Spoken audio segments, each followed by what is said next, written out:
The Wonderful Wizard of Oz by L. Frank Baum. Chapter 1. The Cyclone. Dorothy lived in the midst of the great Kansas prairies, with Uncle Henry, who was a farmer, and Aunt Em, who was the farmer's wife. Their house was small, for the lumber to build it had to be carried by wagon many miles. There were 4 walls, a floor, and a roof, which made one room, and this room contained a rusty-looking cook stove, a cupboard for the dishes, a table, 3 or 4 chairs, and the beds. Uncle Henry and Aunt Em had a big bed in one corner, and Dorothy a little bed in another corner. There was no garret at all, and no cellar, except a small hole dug in the ground called a cyclone cellar, where the family could go in case one of those great whirlwinds arose, mighty enough to crush any building in its path. It was reached by a trap-door in the middle of the floor, from which a ladder led down into the small dark hole. When Dorothy stood in the doorway and looked around, she could see nothing but the great gray prairie on every side. Not a tree nor a house broke the broad sweep of flat country that reached to the edge of the sky in all directions. The sun had baked the plowed land into a gray mass, with little cracks running through it. Even the grass was not green, for the sun had burned the tops of the long blades until they were the same gray color to be seen everywhere.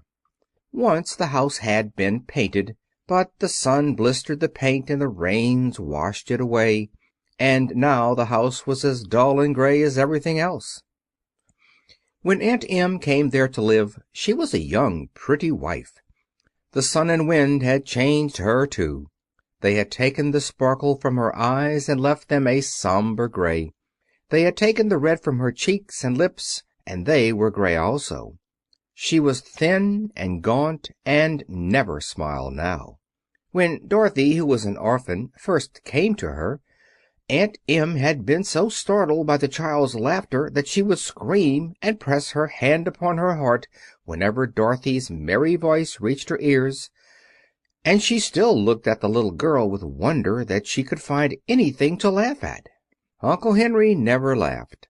He worked hard from morning till night, and did not know what joy was. He was gray also, from his long beard to his rough boots, and he looked stern and solemn and rarely spoke. It was Toto that made Dorothy laugh, and saved her from growing as gray as her other surroundings. Toto was not gray.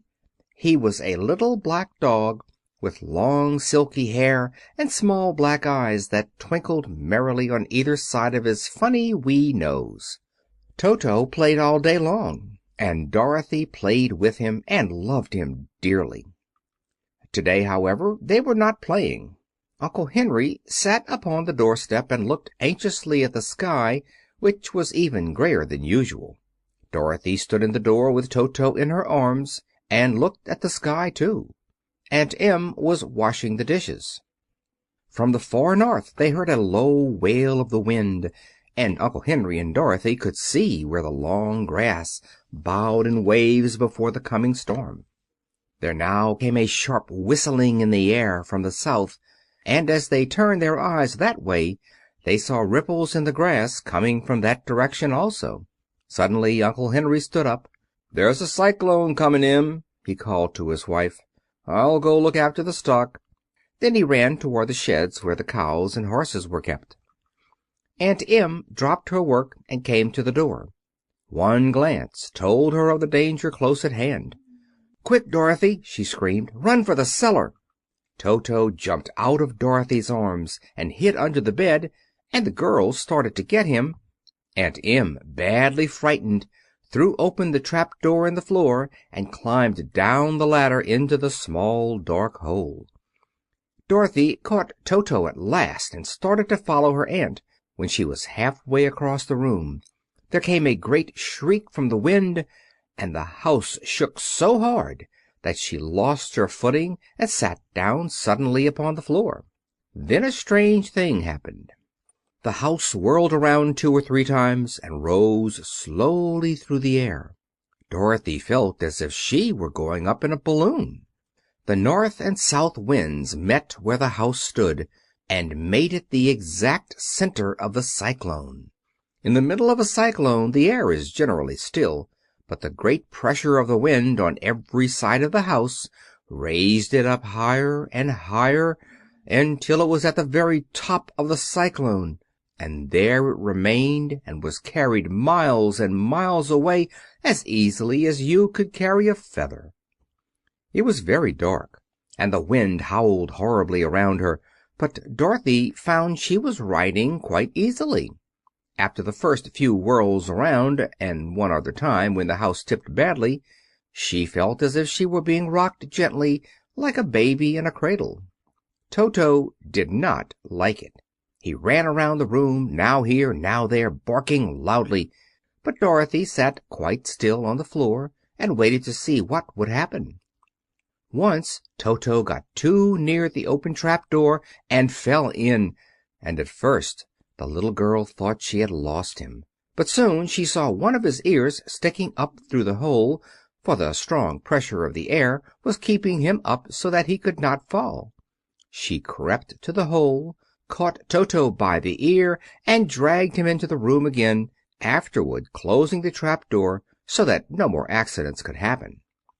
Hour after hour passed away, and slowly Dorothy got over her fright. But she felt quite lonely, and the wind shrieked so loudly all about her that she nearly became deaf. At first she had wondered if she could be dashed to pieces when the house fell again, but as the hours passed and nothing terrible happened, she stopped worrying and resolved to wait calmly and see what the future would bring. At last she crawled over the swaying floor to her bed and lay down upon it, and Toto followed and lay down beside her. In spite of the swaying of the house and the wailing of the wind, Dorothy soon closed her eyes and fell fast asleep. End of Chapter 1. Chapter 2. The Council with the Munchkins. She was awakened by a shock so sudden and severe that if Dorothy had not been lying on the soft bed she might have been hurt. As it was, the jar made her catch her breath and wonder what had happened, and Toto put his cold little nose into her face and whined dismally. Dorothy sat up and noticed that the house was not moving, nor was it dark, for the bright sunshine came in at the window, flooding the little room. She sprang from her bed, and, with Toto at her heels, ran and opened the door. The little girl gave a cry of amazement and looked about her, her eyes growing bigger and bigger at the wonderful sights she saw. The cyclone had set the house down very gently for a cyclone, in the midst of a country of marvelous beauty. There were lovely patches of greensward all about, with stately trees bearing rich and luscious fruits. Banks of gorgeous flowers were on every hand, and birds with rare and brilliant plumage sang and fluttered in the trees and bushes. A little way off was a small brook, rushing and sparkling along between green banks, and murmuring in a voice very grateful to a little girl who had lived so long on the dry, gray prairies. While she stood looking eagerly at the strange and beautiful sights, she noticed, coming toward her, a group of the queerest people she had ever seen. They were not as big as the grown folk she had always been used to, but neither were they very small. In fact, they seemed about as tall as Dorothy, who was a well-grown child for her age, although they were, so far as looks go, many years older. 3 were men and 1 a woman, and all were oddly dressed. They wore round hats that rose to a small point a foot above their heads, with little bells around the brims that tinkled sweetly as they moved. The hats of the men were blue. The little woman's hat was white, and she wore a white gown that hung in pleats from her shoulders. Over it were sprinkled little stars that glistened in the sun like diamonds. The men were dressed in blue, of the same shade as their hats, and wore well-polished boots with a deep roll of blue at the tops. The men, Dorothy thought, were about as old as Uncle Henry, for 2 of them had beards. But the little woman was doubtless much older. Her face was covered with wrinkles, her hair was nearly white, and she walked rather stiffly. When these people drew near the house where Dorothy was standing in the doorway, they paused and whispered among themselves, as if afraid to come farther. But the little old woman walked up to Dorothy, made a low bow, and said in a sweet voice, "You are welcome, most noble sorceress, to the land of the Munchkins. We are so grateful to you for having killed the Wicked Witch of the East, and for setting our people free from bondage." Dorothy listened to this speech with wonder. What could the little woman possibly mean by calling her a sorceress, and saying she had killed the Wicked Witch of the East?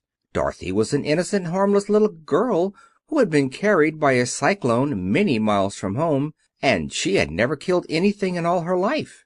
But the little woman evidently expected her to answer, so Dorothy said, with hesitation, "You are very kind, but there must be some mistake. I have not killed anything."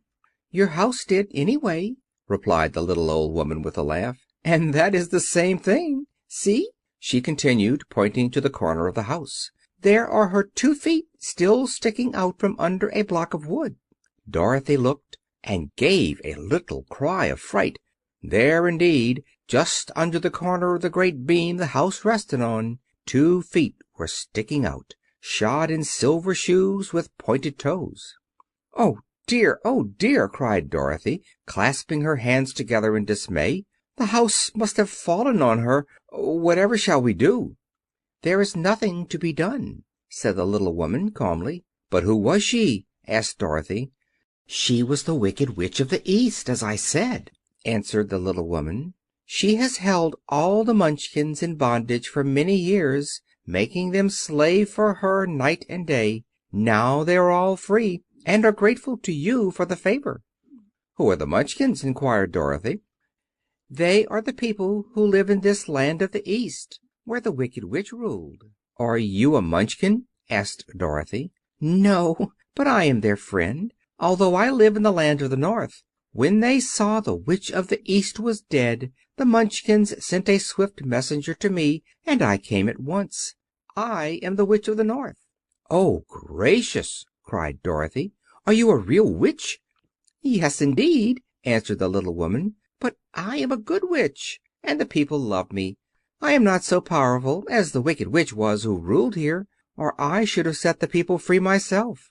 "But I thought all witches were wicked," said the girl, who was half frightened at facing a real witch.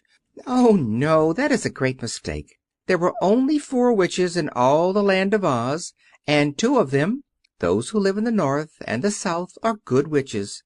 I know this is true, for I am one of them myself, and cannot be mistaken. Those who dwelt in the East and the West were indeed wicked witches, but now that you have killed one of them, there is but one wicked witch in all the land of Oz, the one who lives in the West."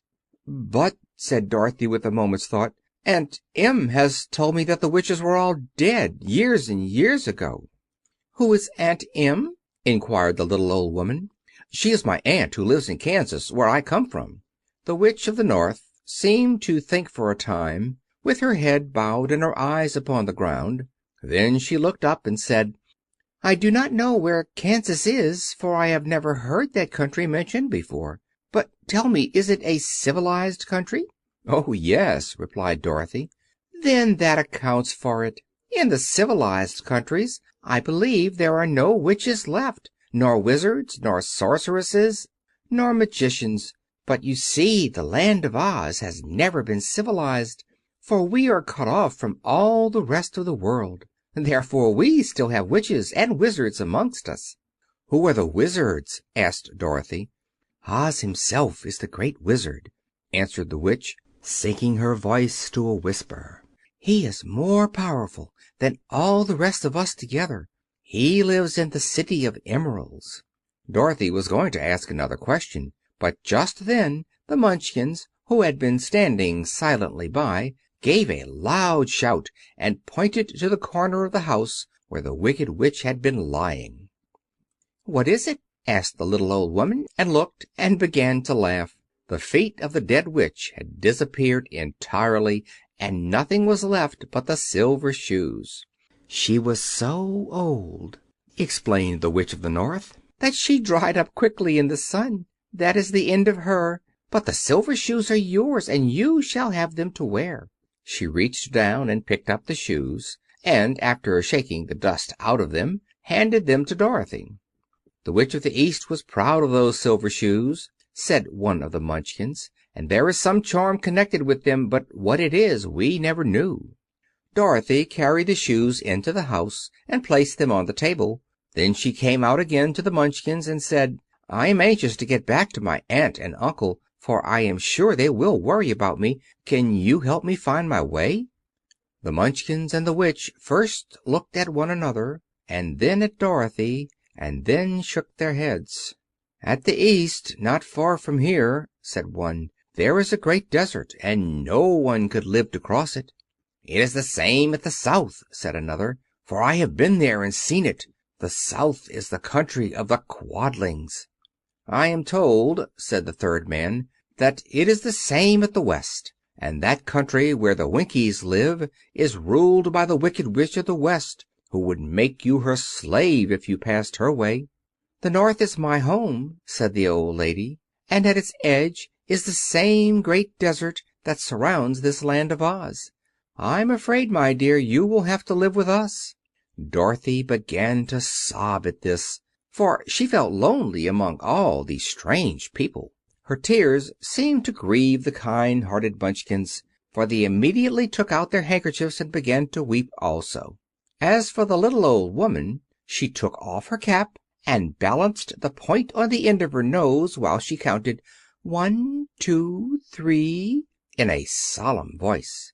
At once the cap changed to a slate, on which was written in big white chalk marks, "Let Dorothy go to the City of Emeralds." The little old woman took the slate from her nose, and having read the words on it, asked, "Is your name Dorothy, my dear?" "Yes," answered the child, looking up and drying her tears. "Then you must go to the City of Emeralds. Perhaps Oz will help you." "Where is this city?" asked Dorothy. "It is exactly in the center of the country, and is ruled by Oz, the great Wizard I told you of." "Is he a good man?" inquired the girl anxiously. "He is a good wizard. Whether he is a man or not I cannot tell you, for I have never seen him." "How can I get there?" asked Dorothy. "You must walk. It is a long journey through a country that is sometimes pleasant and sometimes dark and terrible. However, I will use all the magic arts I know of to keep you from harm." "Won't you go with me?" pleaded the girl, who had begun to look upon the little old woman as her only friend. "No, I cannot do that," she replied, "but I will give you my kiss, and no one will dare injure a person who has been kissed by the Witch of the North." She came close to Dorothy and kissed her gently on the forehead. Where her lips touched the girl they left a round, shining mark, as Dorothy found out soon after. "The road to the City of Emeralds is paved with yellow brick," said the Witch, "so you cannot miss it. When you get to Oz, do not be afraid of him, but tell your story and ask him to help you. Goodbye, my dear." The three Munchkins bowed low to her and wished her a pleasant journey, after which they walked away through the trees. The Witch gave Dorothy a friendly little nod, whirled around on her left heel 3 times, and straightway disappeared, much to the surprise of little Toto, who barked after her loudly enough when she was gone, because he had been afraid even to growl while she stood by. But Dorothy, knowing her to be a witch, had expected her to disappear in just that way, and was not surprised in the least. End of Chapter 2. Chapter 3. How Dorothy Saved the Scarecrow. When Dorothy was left alone, she began to feel hungry.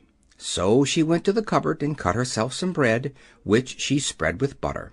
She gave some to Toto, and taking a pail from the shelf, she carried it down to the little brook and filled it with clear, sparkling water. Toto ran over to the trees and began to bark at the birds sitting there. Dorothy went to get him and saw such delicious fruit hanging from the branches that she gathered some of it, finding it just what she wanted to help out her breakfast. Then she went back to the house, and having helped herself and Toto to a good drink of cool, clear water, she set about making ready for the journey to the City of Emeralds. Dorothy had only one other dress, but that happened to be clean and was hanging on a peg beside her bed. It was gingham with checks of white and blue, and although the blue was somewhat faded with many washings, it was still a pretty frock. The girl washed herself carefully, dressed herself in the clean gingham, and tied her pink sunbonnet on her head. She took a little basket and filled it with bread from the cupboard, laying a white cloth over the top. Then she looked down at her feet and noticed how old and worn her shoes were. "They surely will never do for a long journey, Toto," she said. And Toto looked up into her face with his little black eyes, and wagged his tail to show he knew what she meant. At that moment Dorothy saw lying on the table the silver shoes that had belonged to the Witch of the East. "I wonder if they will fit me," she said to Toto. "They would be just the thing to take a long walk in, for they could not wear out." She took off her old leather shoes and tried on the silver ones, which fitted her as well as if they had been made for her. Finally she picked up her basket. "Come along, Toto," she said. "We will go to the Emerald City and ask the Great Oz how to get back to Kansas again." She closed the door, locked it, and put the key carefully in the pocket of her dress. And so, with Toto trotting along soberly behind her, she started on her journey. There were several roads near by, but it did not take her long to find the one paved with yellow bricks. Within a short time she was walking briskly toward the Emerald City, her silver shoes tinkling merrily on the hard yellow roadbed. The sun shone bright and the birds sang sweetly, and Dorothy did not feel nearly so bad as you might think a little girl would who had been suddenly whisked away from her own country and set down in the midst of a strange land. She was surprised, as she walked along, to see how pretty the country was about her. There were neat fences at the sides of the road, painted a dainty blue color, and beyond them were fields of grain and vegetables in abundance. Evidently the Munchkins were good farmers and able to raise large crops. Once in a while she would pass a house, and the people came out to look at her and bow low as she went by, for everyone knew she had been the means of destroying the Wicked Witch and setting them free from bondage. The houses of the Munchkins were odd-looking dwellings, for each was round, with a big dome for a roof. All were painted blue, for in this country of the East blue was the favorite color. Toward evening, when Dorothy was tired with her long walk and began to wonder where she might pass the night, she came to a house rather larger than the rest. On the green lawn before it many men and women were dancing. 5 little fiddlers played as loudly as possible, and the people were laughing and singing, while a big table nearby was loaded with delicious fruits and nuts, pies and cakes, and many other good things to eat. The people greeted Dorothy kindly and invited her to supper and to pass the night with them, for this was the home of one of the richest Munchkins in the land, and his friends were gathered with him to celebrate their freedom from the bondage of the Wicked Witch. Dorothy ate a hearty supper, and was waited upon by the rich Munchkin himself, whose name was Boq. Then she sat upon a settee and watched the people dance. When Boq saw her silver shoes, he said, "You must be a great sorceress." "Why?" asked the girl. "Because you wear silver shoes and have killed the Wicked Witch. Besides, you have white in your frock, and only witches and sorceresses wear white." "My dress is blue and white checked," said Dorothy, smoothing out the wrinkles in it. "It is kind of you to wear that," said Buck. "Blue is the color of the Munchkins, and white is the witch color, so we know you are a friendly witch." Dorothy did not know what to say to this, for all the people seemed to think her a witch, and she knew very well she was only an ordinary little girl who had come by the chance of a cyclone into a strange land. When she had tired watching the dancing, Buck led her into the house, where he gave her a room with a pretty bed in it. The sheets were made of blue cloth, and Dorothy slept soundly in them till morning, with Toto curled up on the blue rug beside her. She ate a hearty breakfast, and watched a wee Munchkin baby who played with Toto and pulled his tail and crowed and laughed in a way that greatly amused Dorothy. Toto was a fine curiosity to all the people, for they had never seen a dog before. "How far is it to the Emerald City?" the girl asked. "I do not know," answered Boq gravely, "for I have never been there. It is better for people to keep away from Oz, unless they have business with him. But it is a long way to the Emerald City, and it will take you many days. The country here is rich and pleasant, but you must pass through rough and dangerous places before you reach the end of your journey." This worried Dorothy a little, but she knew that only the great Oz could help her get to Kansas again, so she bravely resolved not to turn back. She bade her friends good-bye and again started along the road of yellow brick. When she had gone several miles, she thought she would stop to rest, and so climbed to the top of the fence beside the road and sat down. There was a great cornfield beyond the fence, and not far away she saw a Scarecrow placed high on a pole to keep the birds from the ripe corn. Dorothy leaned her chin upon her hand and gazed thoughtfully at the Scarecrow. Its head was a small sack stuffed with straw, with eyes, nose, and mouth painted on it to represent a face. An old pointed blue hat, that had belonged to some Munchkin, was perched on his head, and the rest of the figure was a blue suit of clothes, worn and faded, which had also been stuffed with straw. On the feet were some old boots with blue tops, such as every man wore in this country, and the figure was raised above the stalks of corn by means of the pole stuck up its back.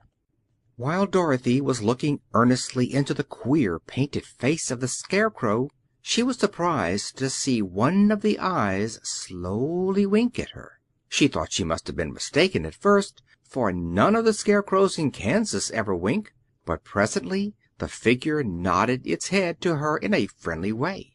Then she climbed down from the fence and walked up to it, while Toto ran around the pole and barked. "Good day," said the Scarecrow in a rather husky voice. "Did you speak?" asked the girl in wonder. "Certainly," answered the Scarecrow. "How do you do?" "I'm pretty well, thank you," replied Dorothy politely. "How do you do?" "I'm not feeling well," said the Scarecrow with a smile, "for it is very tedious being perched up here night and day to scare away crows." "Can't you get down?" asked Dorothy. "No, for this pole is stuck up my back. If you will please take away the pole I shall be greatly obliged to you." Dorothy reached up both arms and lifted the figure off the pole, for being stuffed with straw it was quite light. "Thank you very much," said the Scarecrow, when he had been set down on the ground. "I feel like a new man." Dorothy was puzzled at this, for it sounded queer to hear a stuffed man speak and to see him bow and walk along beside her. "Who are you?" asked the Scarecrow, when he had stretched himself and yawned, "and where are you going?" "My name is Dorothy," said the girl, "and I am going to the Emerald City to ask the Great Oz to send me back to Kansas." "Where is the Emerald City?" he inquired, "and who is Oz?" "Why, don't you know?" she returned in surprise. "No, indeed, I don't know anything. You see, I am stuffed, so I have no brains at all," he answered sadly. "Oh," said Dorothy, "I'm awfully sorry for you. Do you think," he asked, "if I go to the Emerald City with you, that Oz would give me some brains?" "I cannot tell," she returned, "but you may come with me if you like. If Oz will not give you any brains, you will be no worse off than you are now." "That is true," said the Scarecrow. "You see," he continued confidentially, "I don't mind my legs and arms and body being stuffed, because I cannot get hurt. If anyone treads on my toes or sticks a pin into me, it doesn't matter, for I can't feel it. But I do not want people to call me a fool, and if my head stays stuffed with straw instead of with brains, as yours is, How am I ever to know anything?" "I understand how you feel," said the little girl, who was truly sorry for him. "If you will come with me, I'll ask Oz to do all he can for you." "Thank you," he answered gratefully. They walked back to the road. Dorothy helped him over the fence, and they started along the path of yellow brick for the Emerald City. Toto did not like this addition to the party at first.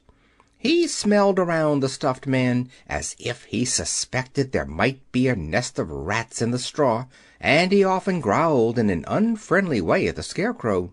"Don't mind Toto," said Dorothy to her new friend. "He never bites."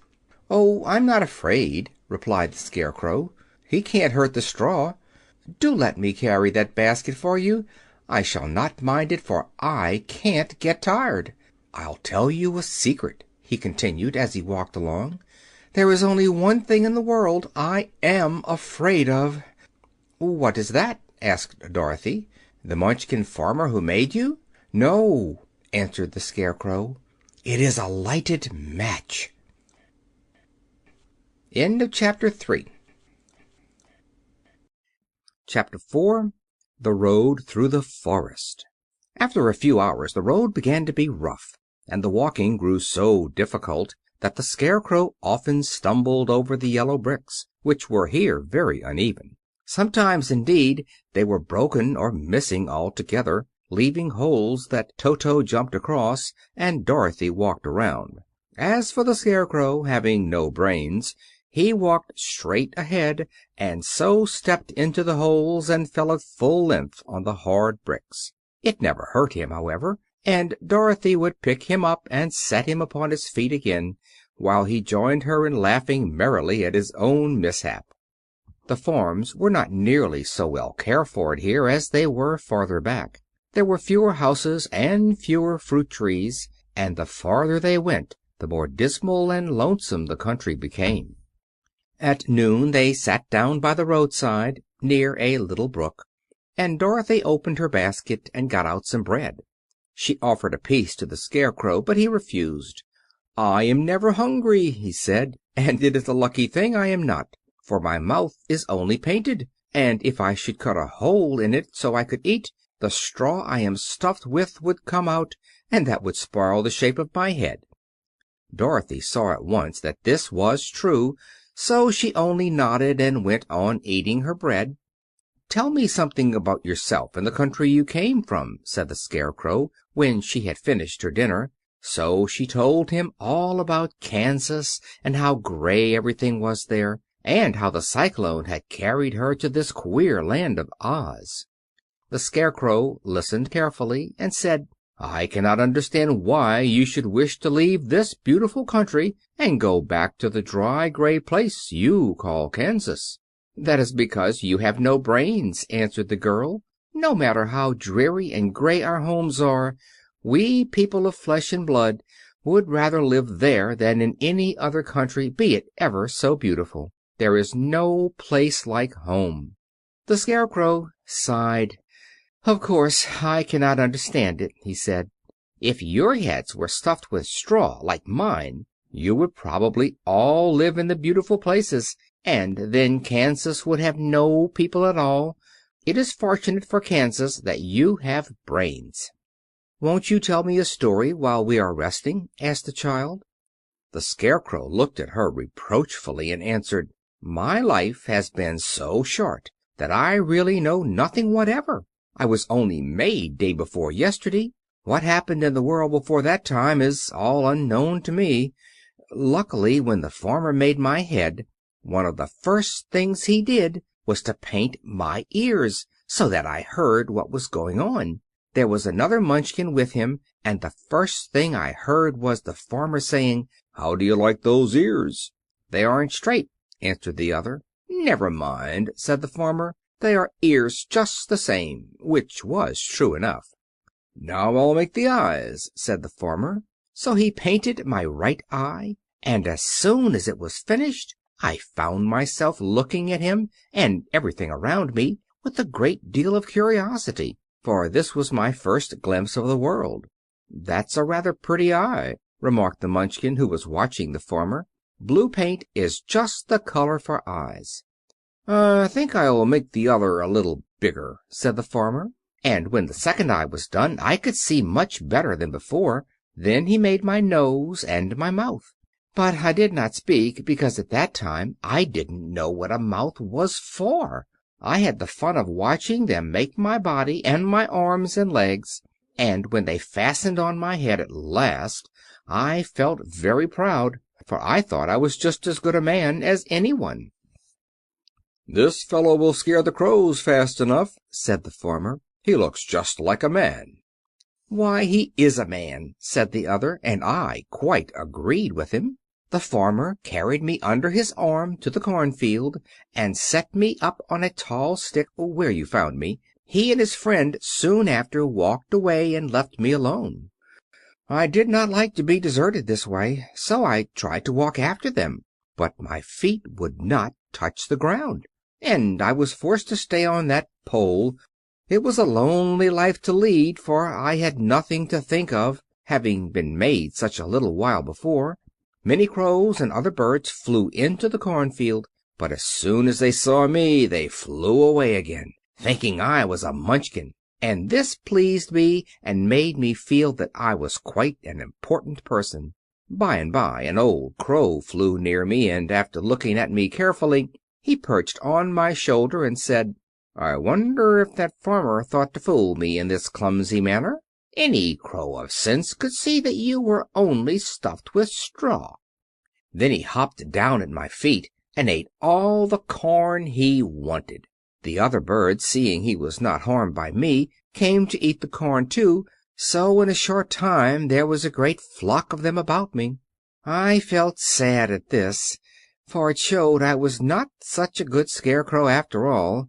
But the old crow comforted me, saying, "If you only had brains in your head, you would be as good a man as any of them, and a better man than some of them. Brains are the only thing worth having in this world, no matter whether one is a crow or a man." After the crows had gone I thought this over, and decided I would try hard to get some brains. By good luck you came along and pulled me off the stake, and from what you say I am sure the great Oz will give me brains as soon as we get to the Emerald City. "I hope so," said Dorothy earnestly, "since you seem anxious to have them." "Oh, yes, I am anxious," returned the Scarecrow. "It is such an uncomfortable feeling to know one is a fool." "Well," said the girl, "let us go," and she handed the basket to the Scarecrow. There were no fences at all by the roadside now, and the land was rough and untilled. Toward evening they came to a great forest, where the trees grew so big and close together that their branches met over the road of yellow brick. It was almost dark under the trees, for the branches shut out the daylight, but the travelers did not stop and went on into the forest. "If this road goes in, it must come out," said the Scarecrow, "and as the Emerald City is at the other end of the road, we must go wherever it leads us." "Anyone would know that," said Dorothy. "Certainly, that is why I know it," returned the Scarecrow. "If it required brains to figure it out, I never should have said it." After an hour or so the light faded away, and they found themselves stumbling along in the darkness. Dorothy could not see at all, but Toto could, for some dogs see very well in the dark, and the Scarecrow declared he could see as well as by day. So she took hold of his arm and managed to get along fairly well. "If you see any house or any place where we can pass the night," she said, "you must tell me, for it is very uncomfortable walking in the dark." Soon after the Scarecrow stopped. "I see a little cottage at the right of us," he said, "built of logs and branches. Shall we go there?" "Yes, indeed," answered the child. "I am all tired out." So the Scarecrow led her through the trees until they reached the cottage, and Dorothy entered and found a bed of dried leaves in one corner. She lay down at once, and with Toto beside her soon fell into a sound sleep. The Scarecrow, who was never tired, stood up in another corner and waited patiently until morning came. End of Chapter 4. Chapter 5 Chapter 5 The Rescue of the Tin Woodman.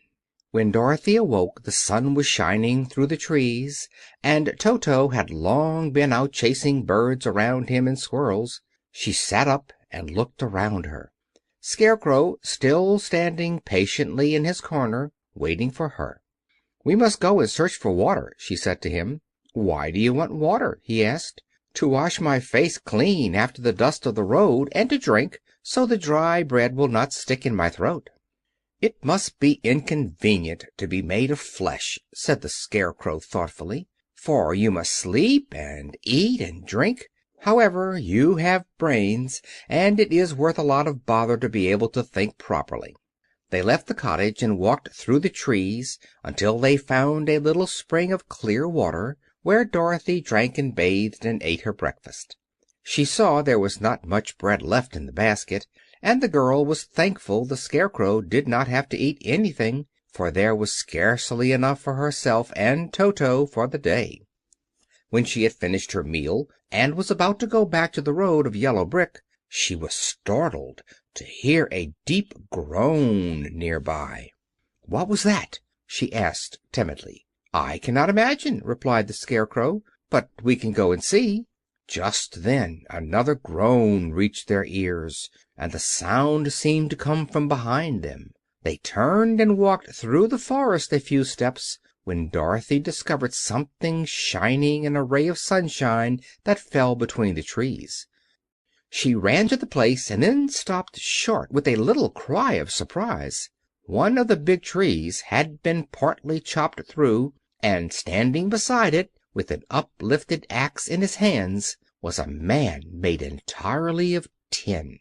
His head and arms and legs were jointed upon his body, but he stood perfectly motionless, as if he could not stir at all. Dorothy looked at him in amazement, and so did the Scarecrow, while Toto barked sharply and made a snap at the tin legs, which hurt his teeth. "Did you groan?" asked Dorothy. "Yes," answered the Tin Man, "I did. I've been groaning for more than a year, and no one has ever heard me before or come to help me." "What can I do for you?" she inquired softly, for she was moved by the sad voice in which the man spoke. "Get an oil can and oil my joints," he answered. "They are rusted so badly that I cannot move them at all. If I am well oiled I shall soon be all right again. You will find an oil can on a shelf in my cottage." Dorothy at once ran back to the cottage and found the oil can, and then she returned and asked anxiously, "Where are your joints?" "Oil my neck first," replied the Tin Woodman. So she oiled it, and as it was quite badly rusted, the Scarecrow took hold of the tin head and moved it gently from side to side until it worked freely, and then the man could turn it himself. "Now oil the joints in my arms," he said, and Dorothy oiled them, and the Scarecrow bent them carefully until they were quite free from rust and as good as new. The Tin Woodman gave a sigh of satisfaction and lowered his axe, which he leaned against the tree. "Ah, that is a great comfort," he said. "I have been holding that axe in the air ever since I rusted, and I'm glad to be able to put it down at last. Now, if you will oil the joints of my legs, I shall be all right once more." So they oiled his legs until he could move them freely, and he thanked them again and again for his release, for he seemed a very polite creature and very grateful. "I might have stood there always if you had not come along," he said. "So you have certainly saved my life. How did you happen to be here?" "We are on our way to the Emerald City to see the Great Oz," she answered, "and we stopped at your cottage to pass the night." "Why do you wish to see Oz?" he asked. "I want him to send me back to Kansas, and the Scarecrow wants him to put a few brains into his head," she replied. The Tin Woodman appeared to think deeply for a moment. Then he said, "Do you suppose Oz could give me a heart?" "Why, I guess so," Dorothy answered. "It would be as easy as to give the Scarecrow brains." "True," the Tin Woodman returned. "So if you will allow me to join your party, I will also go to the Emerald City and ask Oz to help me." "Come along," said the Scarecrow heartily, and Dorothy added that she would be pleased to have his company. So the Tin Woodman shouldered his axe, and they all passed through the forest until they came to the road that was paved with yellow brick. The Tin Woodman had asked Dorothy to put the oil can in her basket, for, he said, if I should get caught in the rain and rust again, I would need the oil can badly. It was a bit of good luck to have their new comrade join the party, for soon after they had begun their journey again they came to a place where the trees and branches grew so thick over the road that the travelers could not pass. But the Tin Woodman set to work with his axe and chopped so well that soon he cleared a passage for the entire party. Dorothy was thinking so earnestly as they walked along that she did not notice when the Scarecrow stumbled into a hole and rolled over to the side of the road. Indeed, he was obliged to call her to help him up again. "Why didn't you walk around the hole?" asked the Tin Woodman.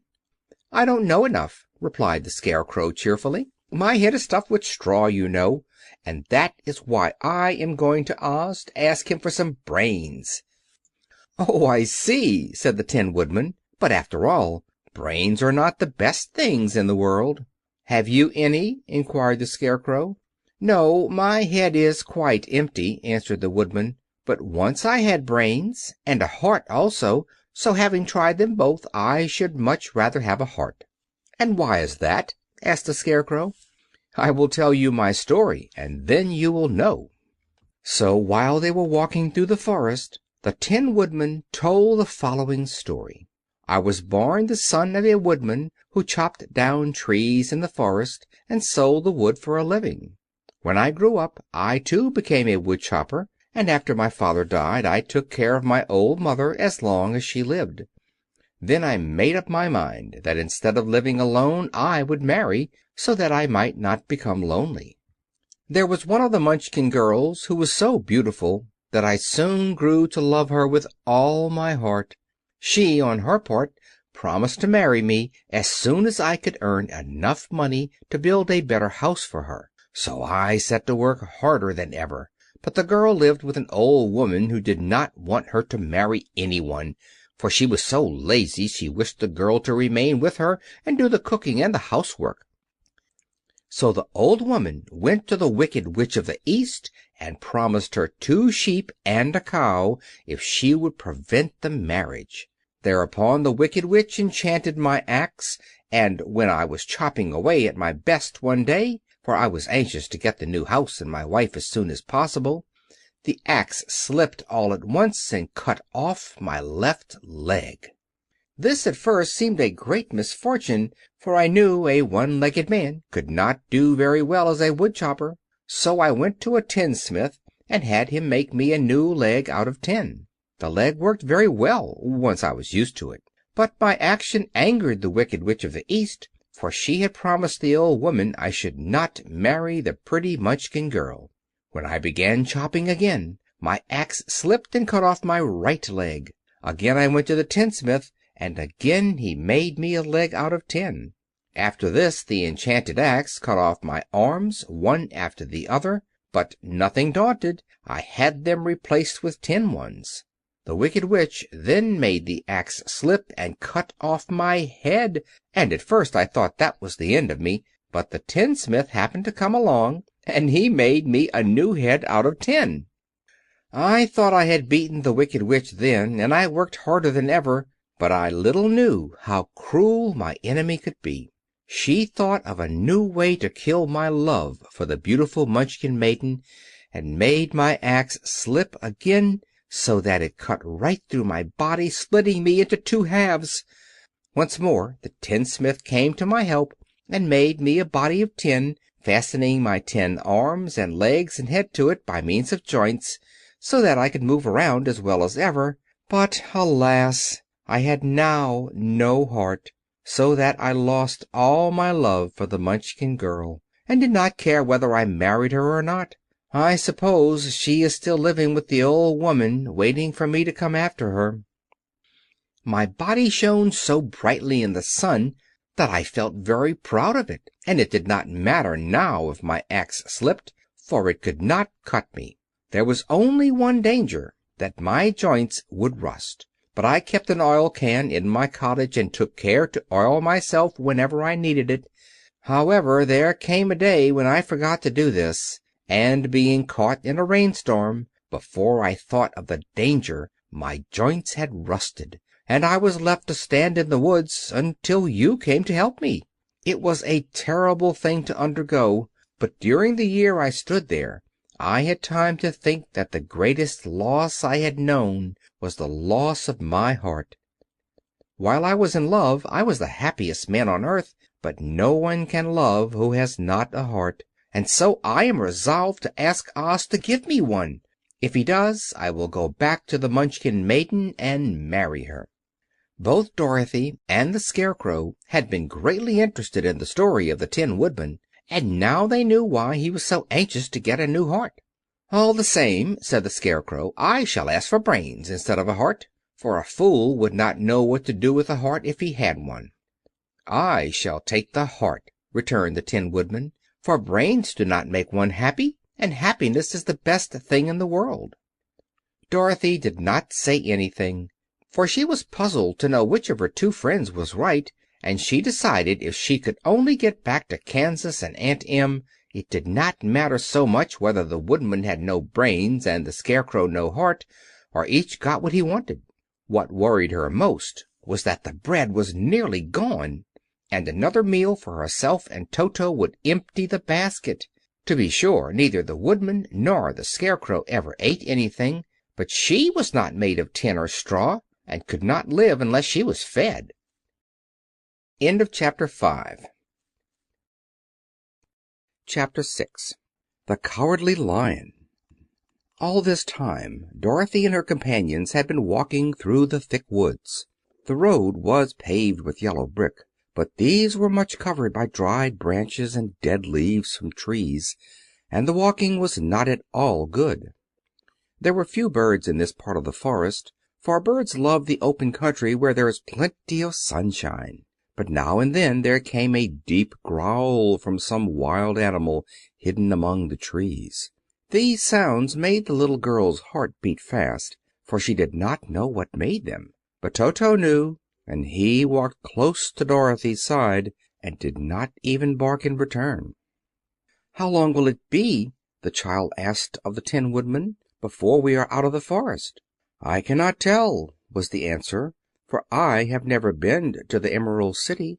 But my father went there once when I was a boy, and he said it was a long journey through a dangerous country. Although nearer to the city where Oz dwells, the country is beautiful.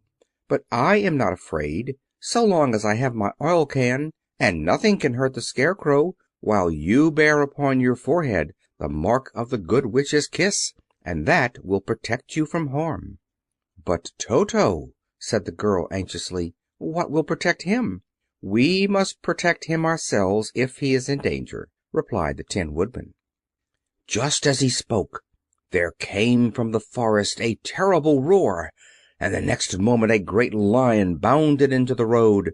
With one blow of his paw he sent the Scarecrow spinning over and over to the edge of the road, and then he struck at the Tin Woodman with his sharp claws. But to the lion's surprise he could make no impression on the tin, although the Woodman fell over in the road and lay still. Little Toto, now that he had an enemy to face, ran barking toward the lion, and the great beast had opened his mouth to bite the dog, when Dorothy, fearing Toto would be killed, and heedless of danger, rushed forward and slapped the lion upon his nose as hard as she could, while she cried out, "Don't you dare bite Toto! You ought to be ashamed of yourself, a big beast like you to bite a poor little dog." "I didn't bite him," said the lion, as he rubbed his nose with his paw where Dorothy had hit it. "No, but you tried to," she retorted. "You are nothing but a big coward." "I know it," said the lion, hanging his head in shame. "I've always known it, but how can I help it?" "I don't know, I'm sure. To think of you striking a stuffed man like the poor Scarecrow!" "Is he stuffed?" asked the Lion in surprise, as he watched her pick up the Scarecrow and set him upon his feet while she patted him into shape again. "Of course he's stuffed," replied Dorothy, who was still angry. "That's why he went over so easily," remarked the Lion. "It astonished me to see him whirl around so. Is the other one stuffed also?" "No," said Dorothy, "he's made of tin." And she helped the Woodman up again. "That's why he nearly blunted my claws," said the Lion. "When they scratched against the tin it made a cold shiver run down my back. What is that little animal you are so tender of?" "He is my dog, Toto," answered Dorothy. "Is he made of tin or stuffed?" asked the Lion. "Neither. He's a meat dog," said the girl. "Oh, he's a curious animal, and seems remarkably small now that I look at him. No one would think of biting such a little thing, except a coward like me," continued the Lion sadly. "What makes you a coward?" asked Dorothy, looking at the great beast in wonder, for he was as big as a small horse. "It's a mystery," replied the Lion. "I suppose I was born that way. All the other animals in the forest naturally expect me to be brave, for the lion is everywhere thought to be the king of beasts. I learned that if I roared very loudly, every living thing was frightened and got out of my way. Whenever I've met a man I've been awfully scared, but I just roared at him and he has always run away as fast as he could go. If the elephants and the tigers and the bears have ever tried to fight me, I should have run myself. I'm such a coward. But just as soon as they hear me roar, they all try to get away from me, and of course I let them go." "But that isn't right. The king of beasts shouldn't be a coward," said the Scarecrow.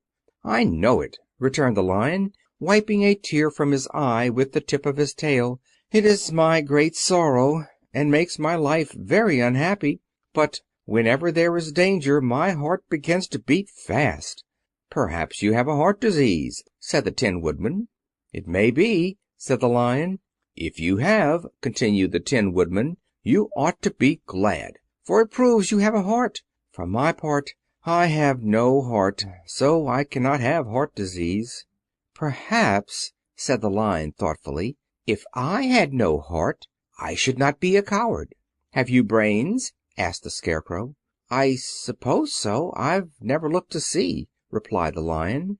"I am going to the Great Oz to ask him to give me some," remarked the Scarecrow, "for my head is stuffed with straw." "And I am going to ask him to give me a heart," said the Woodman. "And I am going to ask him to send Toto and me back to Kansas," added Dorothy. "Do you think Oz could give me courage?" asked the Cowardly Lion. "Just as easily as he could give me brains," said the Scarecrow. "Or give me a heart," said the Tin Woodman. "Or send me back to Kansas," said Dorothy. "Then if you don't mind, I'll go with you," said the Lion, "for my life is simply unbearable without a bit of courage." "You will be very welcome," answered Dorothy, "for you will help to keep away the other wild beasts. It seems to me they must be more cowardly than you if they allow you to scare them so easily." "They really are," said the Lion, "but that doesn't make me any braver, and as long as I know myself to be a coward I shall be unhappy." So once more the little company set off upon the journey, the Lion walking with stately strides at Dorothy's side.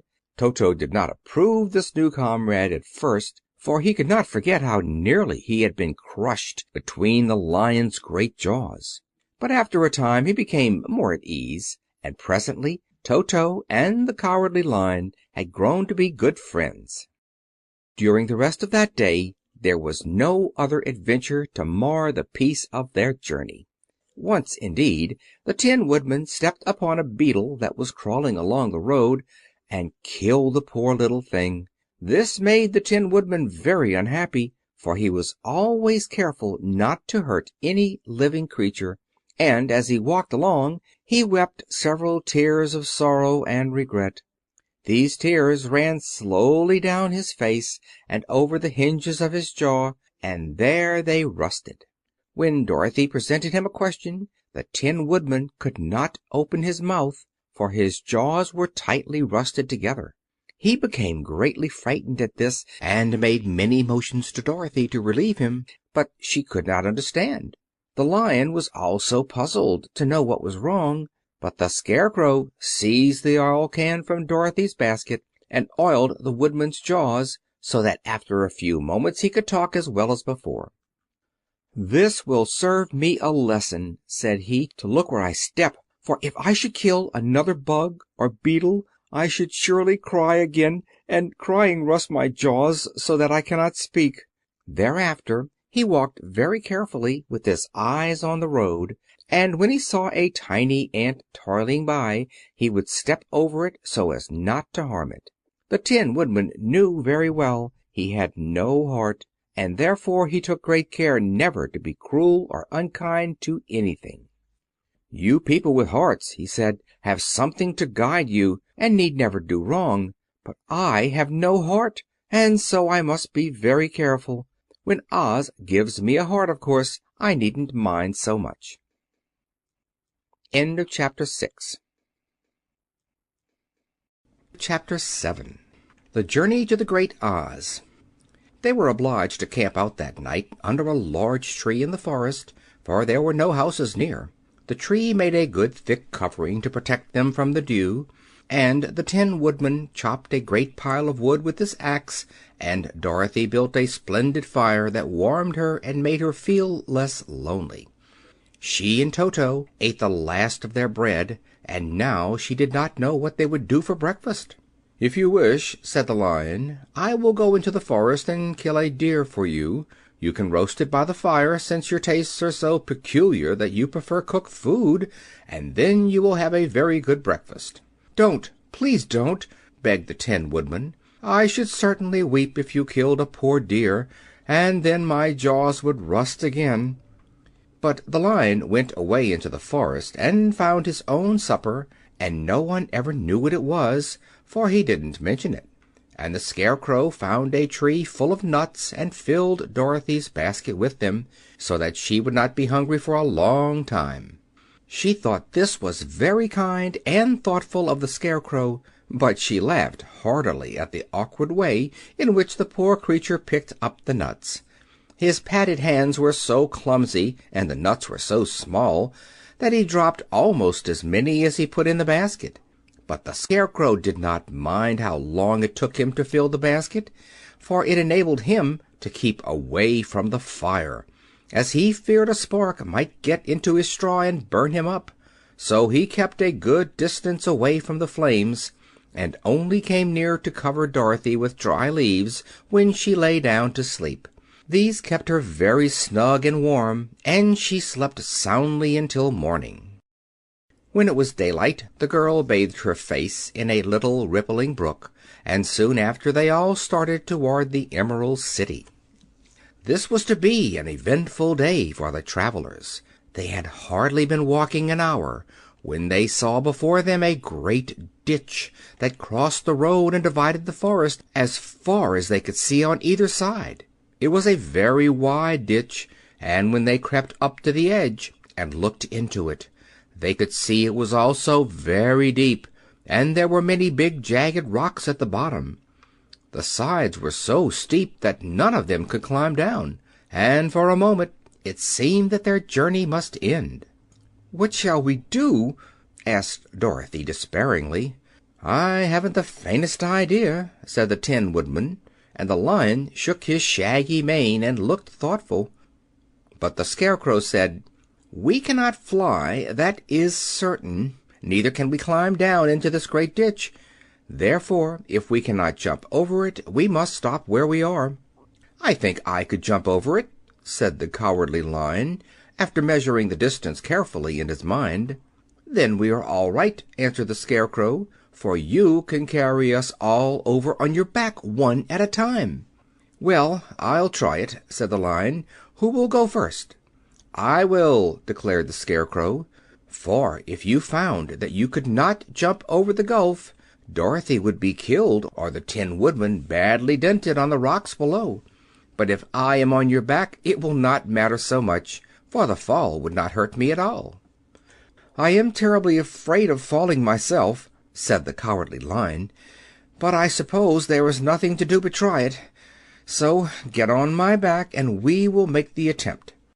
The Scarecrow sat upon the Lion's back, and the big beast walked to the edge of the gulf and crouched down. "Why don't you run and jump?" asked the Scarecrow. "Because that isn't the way we lions do things," he replied. Then, giving a great spring, he shot through the air and landed safely on the other side. They were all greatly pleased to see how easily he did it, and after the Scarecrow had got down from his back, the Lion sprang across the ditch again. Dorothy thought she would go next, so she took Toto in her arms and climbed on the Lion's back, holding tightly to his mane with one hand. The next moment it seemed as if she were flying through the air, and then, before she had time to think about it, she was safe on the other side. The Lion went back a third time and got the Tin Woodman, and then they all sat down for a few moments to give the beast a chance to rest, for his great leaps had made his breath short, and he panted like a big dog that has been running too long. They found the forest very thick on this side, and it looked dark and gloomy. After the Lion had rested, they started along the road of yellow brick, silently wondering, each in his own mind, if ever they would come to the end of the woods and reach the bright sunshine again. To add to their discomfort, they soon heard strange noises in the depths of the forest, and the Lion whispered to them that it was in this part of the country that the Kalidahs lived. "What are the Kalidahs?" asked the girl. "They are monstrous beasts with bodies like bears and heads like tigers," replied the Lion, "and with claws so long and sharp that they could tear me in two as easily as I could kill Toto. I'm terribly afraid of the Kalidahs." "I'm not surprised that you are," returned Dorothy. "They must be dreadful beasts." The Lion was about to reply when suddenly they came to another gulf across the road, but this one was so broad and deep that the Lion knew at once he could not leap across it. So they sat down to consider what they should do, and after serious thought the Scarecrow said, "Here is a great tree standing close to the ditch. If the Tin Woodman can chop it down so that it will fall to the other side, we can walk across it easily." "That is a first-rate idea," said the Lion. "One would almost suspect you had brains in your head instead of straw." The Woodman set to work at once, and so sharp was his axe that the tree was soon chopped nearly through. Then the Lion put his strong front legs against the tree and pushed with all his might, and slowly the big tree tipped and fell with a crash across the ditch, with its top branches on the other side.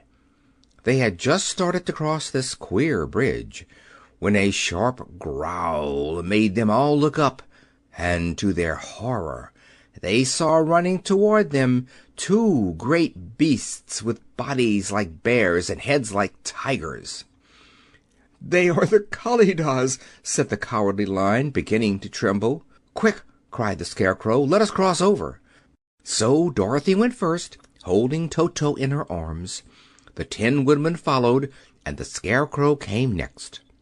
The Lion, although he was certainly afraid, turned to face the Kalidahs, and then he gave so loud and terrible a roar that Dorothy screamed, and the Scarecrow fell over backward, while even the fierce beasts stopped short and looked at him in surprise.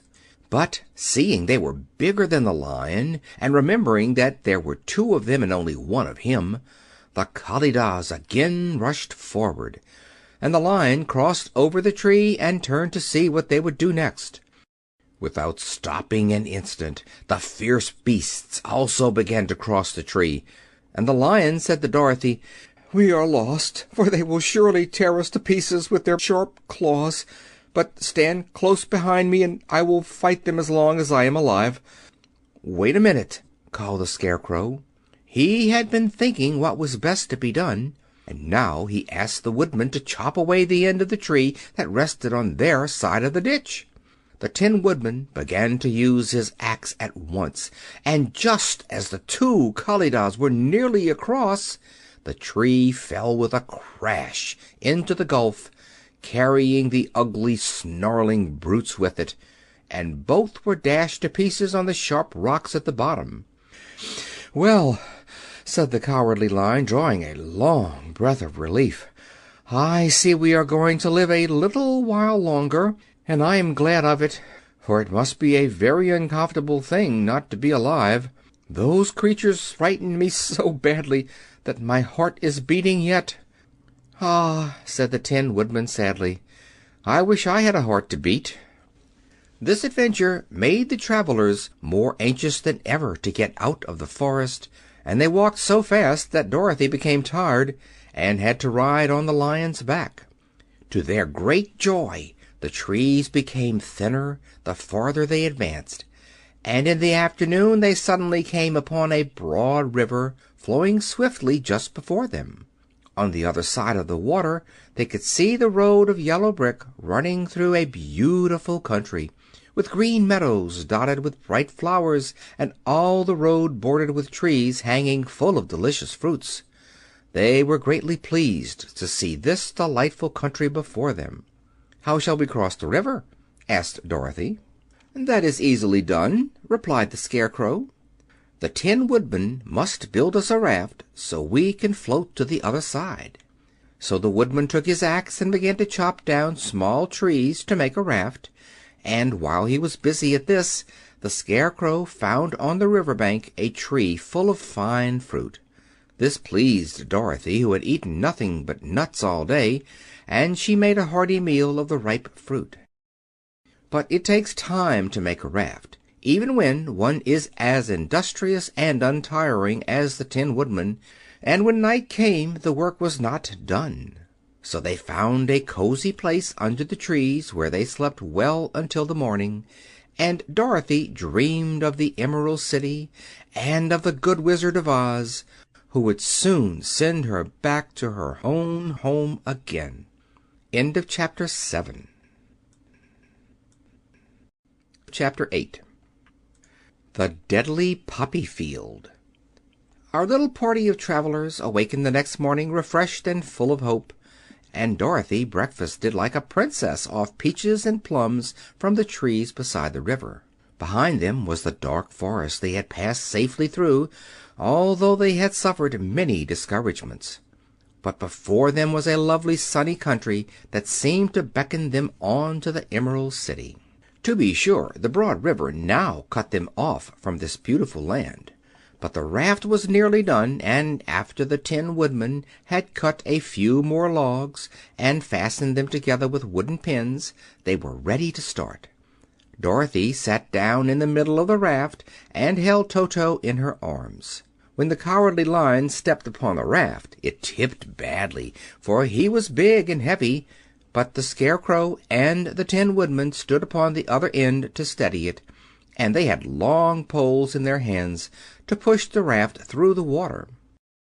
They got along quite well at first, but when they reached the middle of the river, the swift current swept the raft downstream farther and farther away from the road of yellow brick, and the water grew so deep that the long poles would not touch the bottom.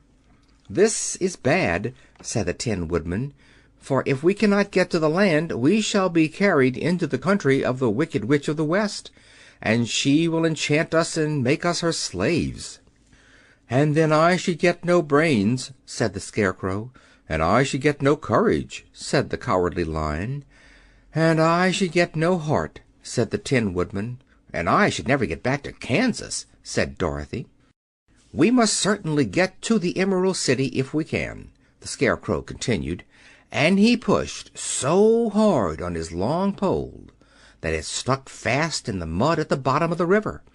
Then, before he could pull it out again or let go, the raft was swept away, and the poor Scarecrow left clinging to the pole in the middle of the river. "Goodbye," he called after them, and they were very sorry to leave him. Indeed, the Tin Woodman began to cry, but fortunately remembered that he might rust, and so dried his tears on Dorothy's apron. Of course, this was a bad thing for the Scarecrow. I am now worse off than when I first met Dorothy, he thought. Then I was stuck on a pole in a cornfield, where I could make believe scare the crows at any rate. But surely there is no use for a Scarecrow stuck on a pole in the middle of a river. I am afraid I shall never have any brains after all.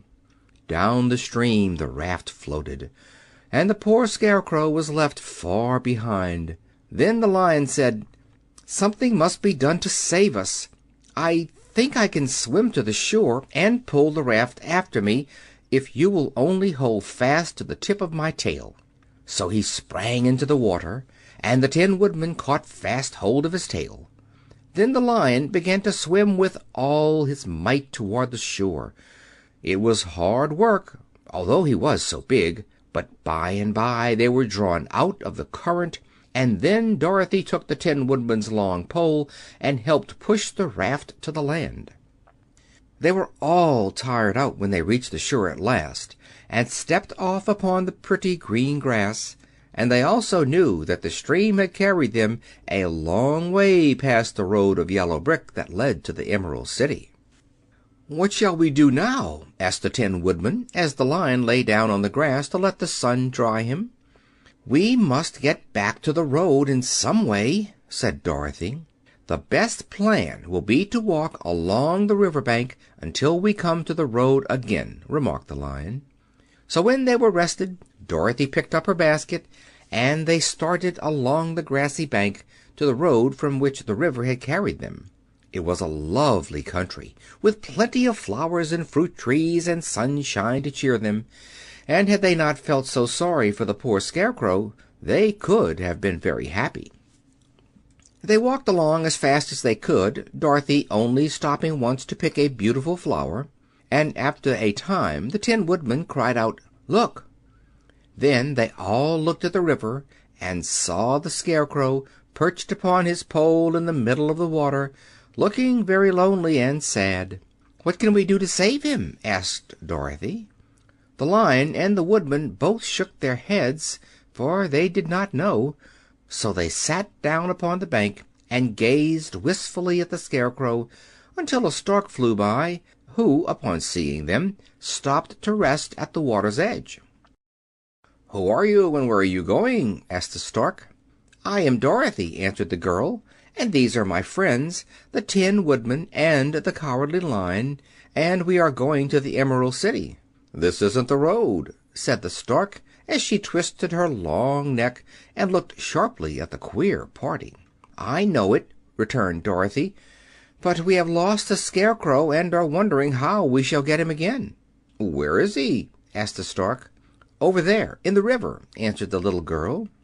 "If he wasn't so big and heavy, I would get him for you," remarked the stork. "He isn't heavy a bit," said Dorothy eagerly, "for he is stuffed with straw. And if you will bring him back to us, we shall thank you ever and ever so much."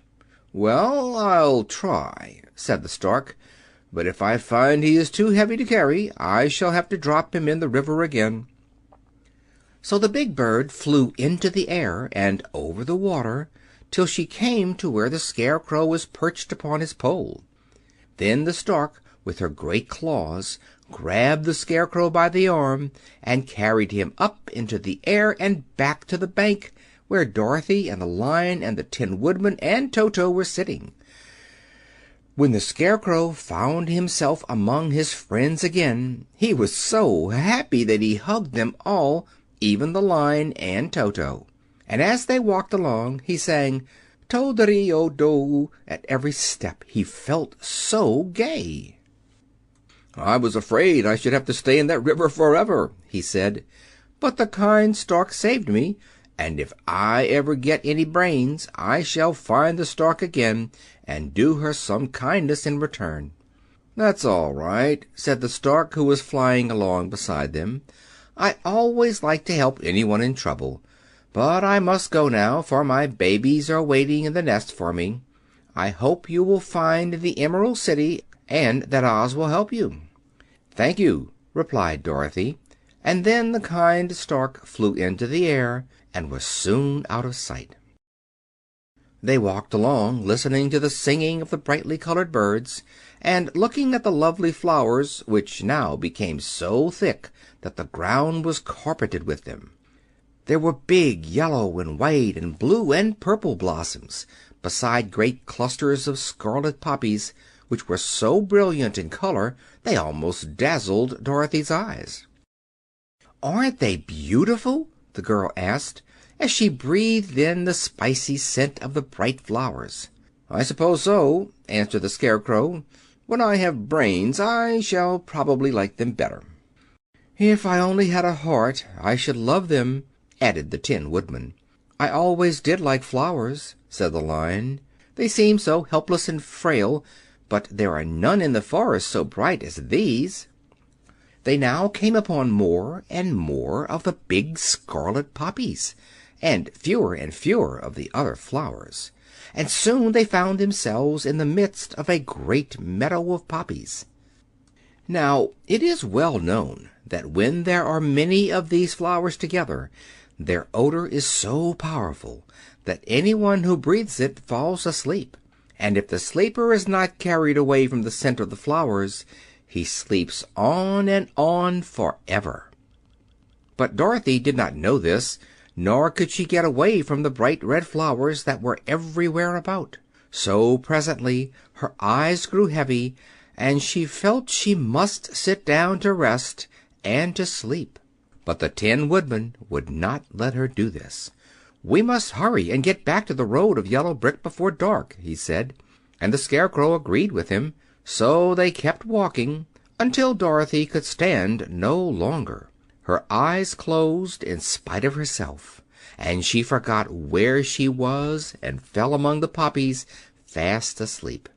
"What shall we do?" asked the Tin Woodman. "If we leave her here she will die," said the Lion. "The smell of the flowers is killing us all. I myself can scarcely keep my eyes open, and the dog is asleep already." It was true.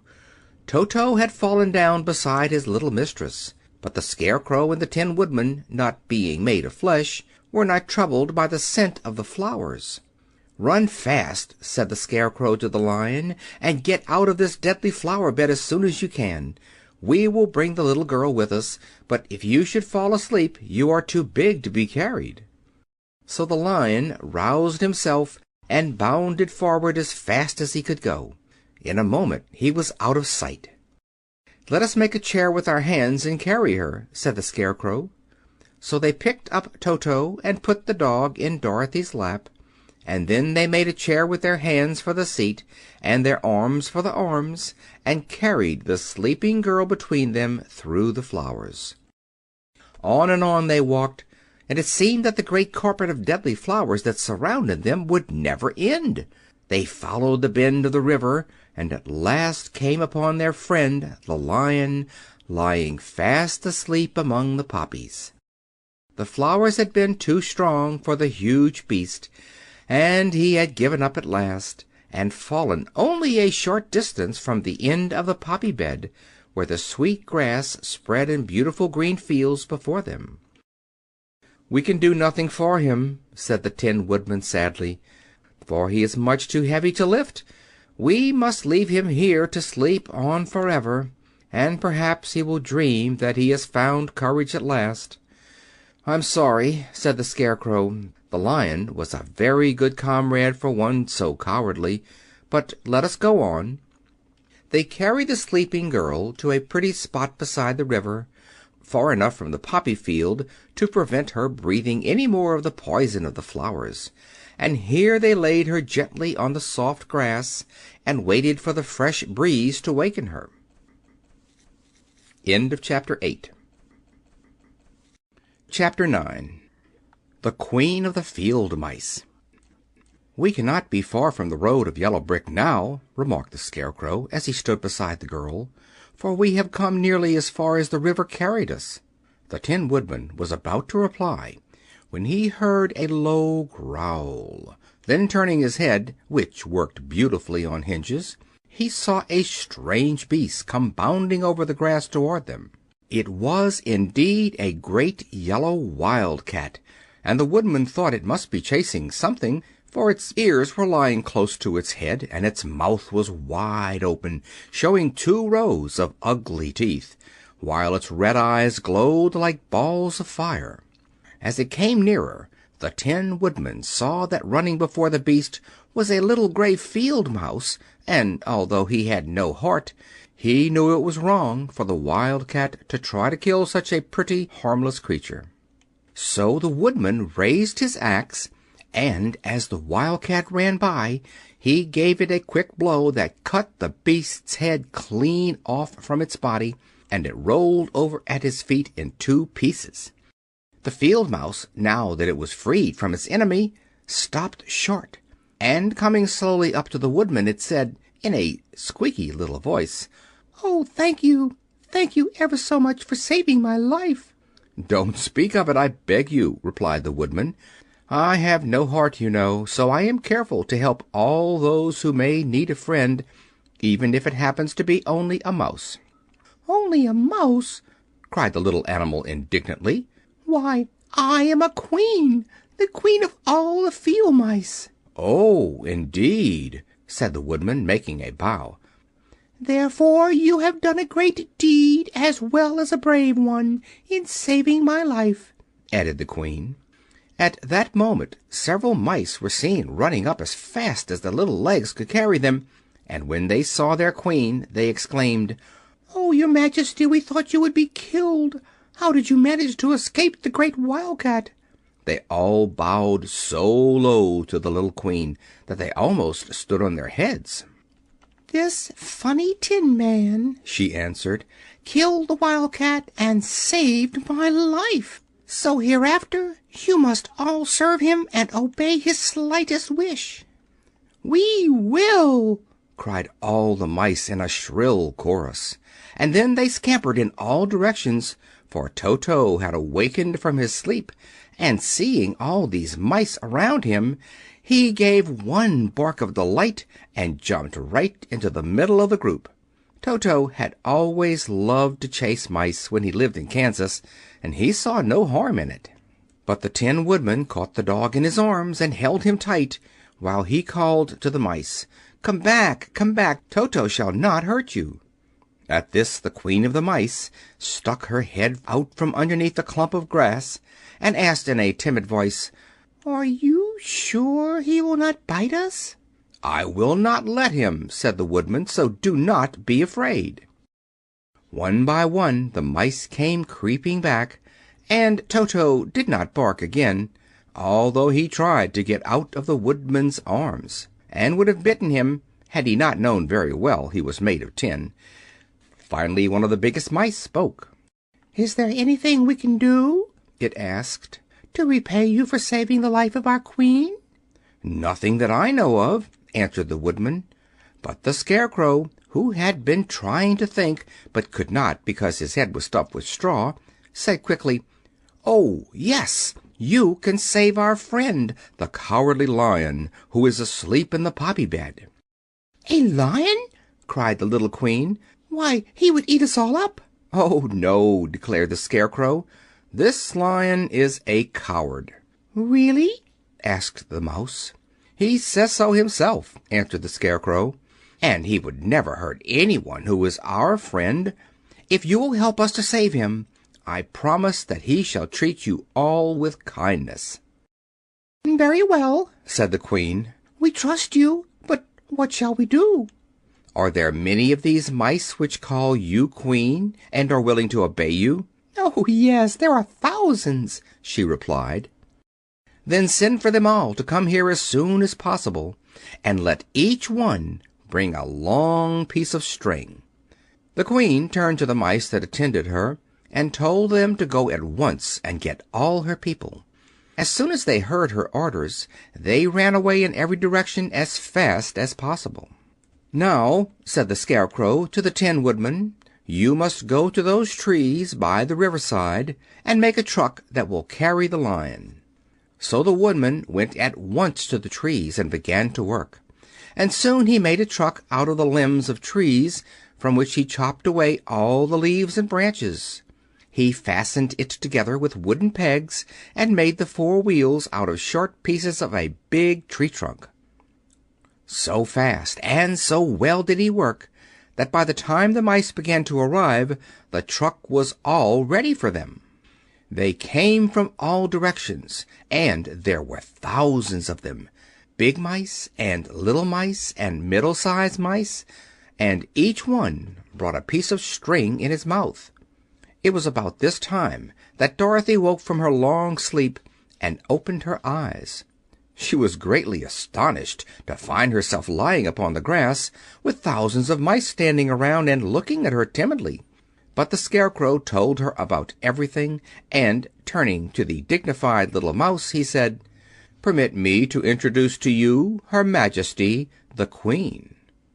Dorothy nodded gravely, and the Queen made a curtsy, after which she became quite friendly with the little girl. The Scarecrow and the Woodman now began to fasten the mice to the truck, using the strings they had brought. One end of a string was tied around the neck of each mouse and the other end to the truck. Of course, the truck was 1,000 times bigger than any of the mice who were to draw it, but when all the mice had been harnessed, they were able to pull it quite easily. Even the Scarecrow and the Tin Woodman could sit on it, and were drawn swiftly by their queer little horses to the place where the Lion lay asleep. After a great deal of hard work, for the Lion was heavy, they managed to get him up on the truck. Then the Queen hurriedly gave her people the order to start, for she feared if the mice stayed among the poppies too long, they also would fall asleep. At first the little creatures, many though they were, could hardly stir the heavily loaded truck, but the Woodman and the Scarecrow both pushed from behind, and they got along better. Soon they rolled the Lion out of the poppy bed to the green fields, where he could breathe the sweet fresh air again, instead of the poisonous scent of the flowers. Dorothy came to meet them, and thanked the little mice warmly for saving her companion from death. She had grown so fond of the big Lion she was glad he had been rescued. Then the mice were unharnessed from the truck and scampered away through the grass to their homes. The Queen of the Mice was the last to leave. "If ever you need us again," she said, "come out into the field and call, and we shall hear you and come to your assistance. Goodbye."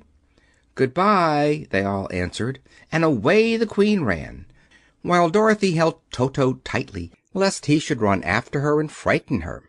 After this they sat down beside the Lion until he should awaken, and the Scarecrow brought Dorothy some fruit from a tree near by, which she ate for her dinner. End of Chapter 9. Chapter 10. The Guardian of the Gate. It was some time before the Cowardly Lion awakened, for he had lain among the poppies a long while, breathing in their deadly fragrance. But when he did open his eyes and roll off the truck, he was very glad to find himself still alive. "I ran as fast as I could," he said, sitting down and yawning, "but the flowers were too strong for me. How did you get me out?" Then they told him of the field mice, and how they had generously saved him from death, and the Cowardly Lion laughed and said, "I have always thought myself very big and terrible, yet such little things as flowers came near to killing me, and such small animals as mice have saved my life. How strange it all is! But, comrades, what shall we do now?" "We must journey on until we find the road of yellow brick again," said Dorothy, "and then we can keep on to the Emerald City." So the Lion, being fully refreshed and feeling quite himself again, they all started upon the journey, greatly enjoying the walk through the soft, fresh grass, and it was not long before they reached the road of yellow brick and turned again toward the Emerald City, where the great Oz dwelt. The road was smooth and well paved now, and the country about was beautiful, so that the travelers rejoiced in leaving the forest far behind, and with it the many dangers they had met in its gloomy shades. Once more they could see fences built beside the road, but these were painted green, and when they came to a small house, in which a farmer evidently lived, that also was painted green. They passed by several of these houses during the afternoon, and sometimes people came to the doors and looked at them as if they would like to ask questions, but no one came near them nor spoke to them because of the great lion, of which they were very much afraid. The people were all dressed in clothing of a lovely emerald green color, and wore peaked hats like those of the Munchkins. "This must be the land of Oz," said Dorothy, "and we are surely getting near the Emerald City." "Yes," answered the Scarecrow. "Everything is green here, while in the country of the Munchkins blue was the favorite color. But the people do not seem to be as friendly as the Munchkins, and I'm afraid we shall be unable to find a place to pass the night." "I should like something to eat besides fruit," said the girl, "and I'm sure Toto is nearly starved. Let us stop at the next house and talk to the people." So when they came to a good-sized farmhouse, Dorothy walked boldly up to the door and knocked. A woman opened it just far enough to look out, but said, "What do you want, child, and why is that great lion with you?"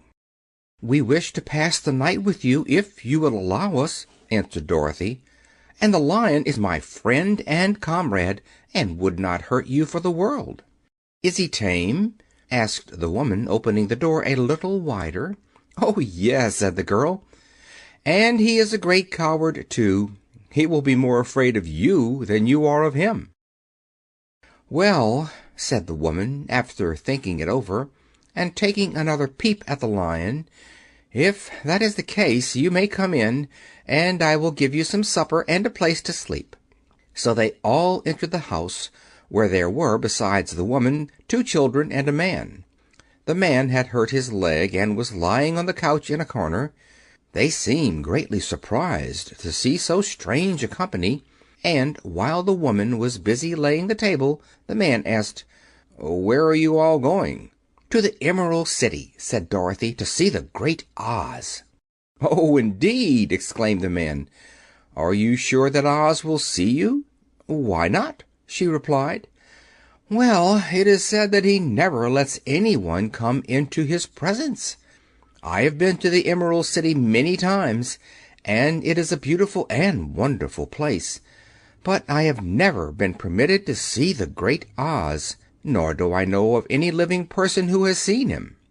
"Does he never go out?" asked the Scarecrow. "Never. He sits day after day in the great throne room of his palace, and even those who wait upon him do not see him face to face." "What is he like?" asked the girl.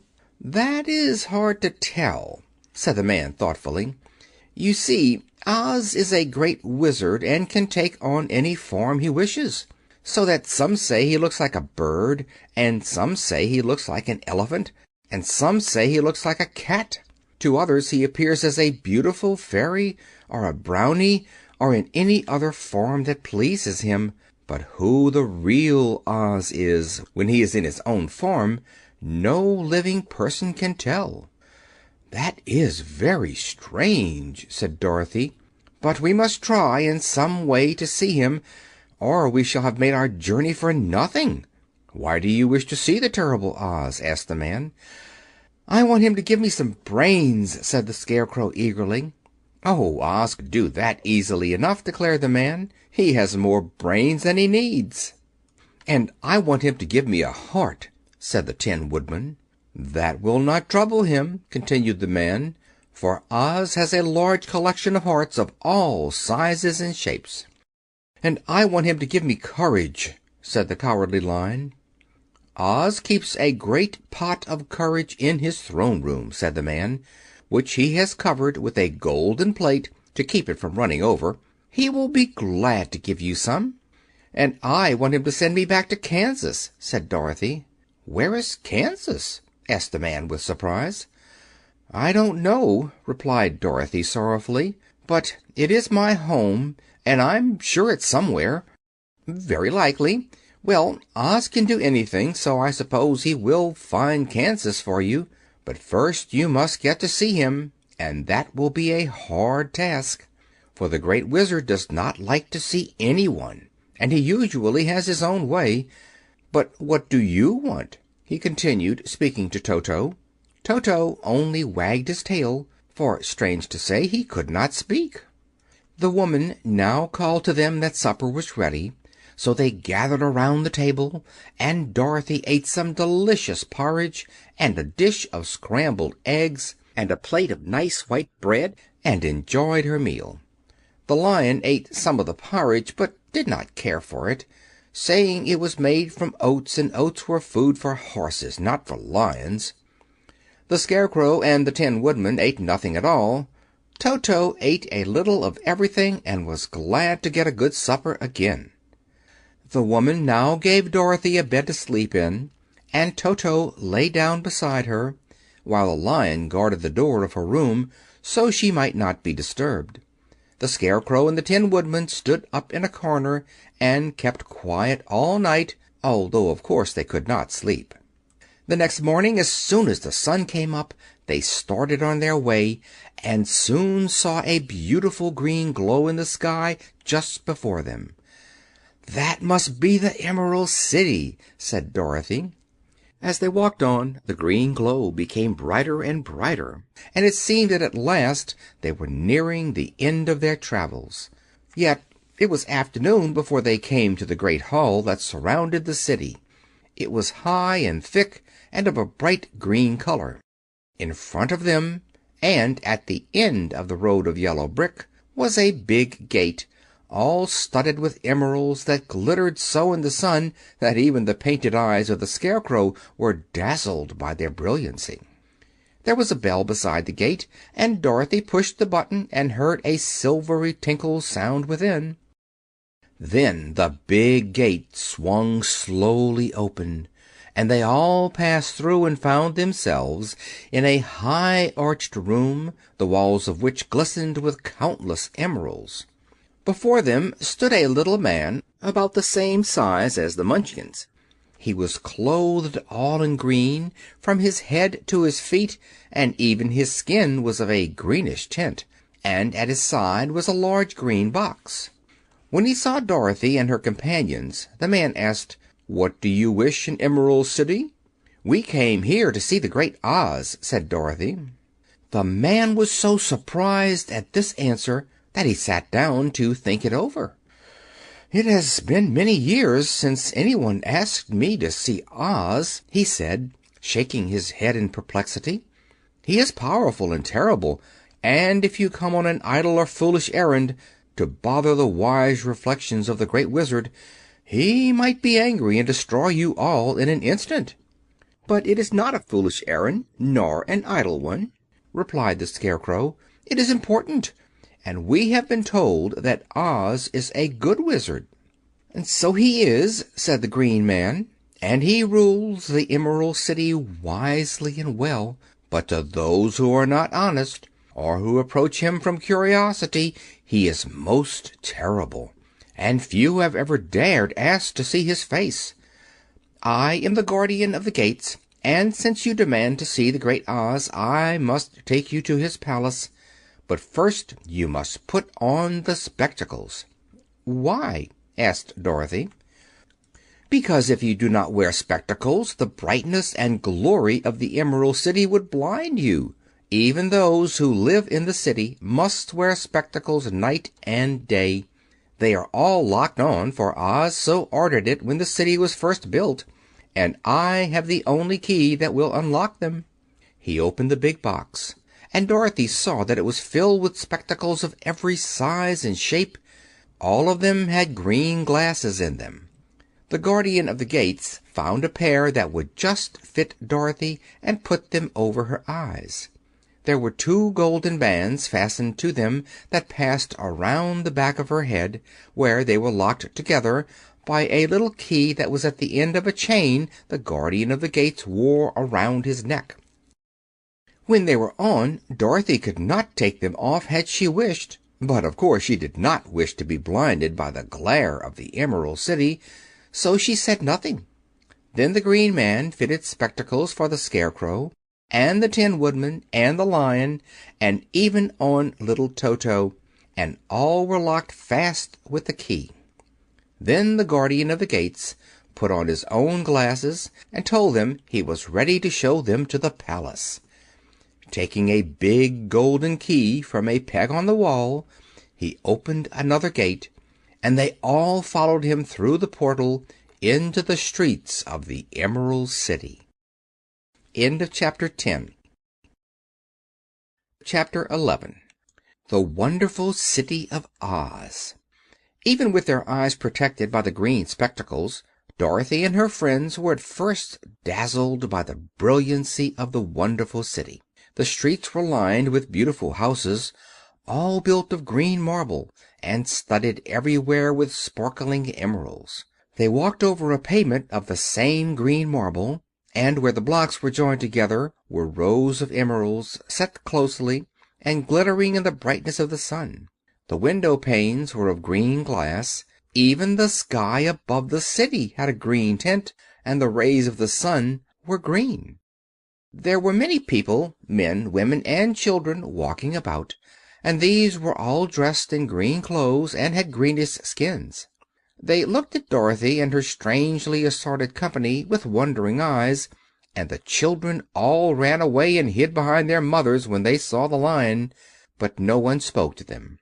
Many shops stood in the street, and Dorothy saw that everything in them was green. Green candy and green popcorn were offered for sale, as well as green shoes, green hats, green clothes of all sorts.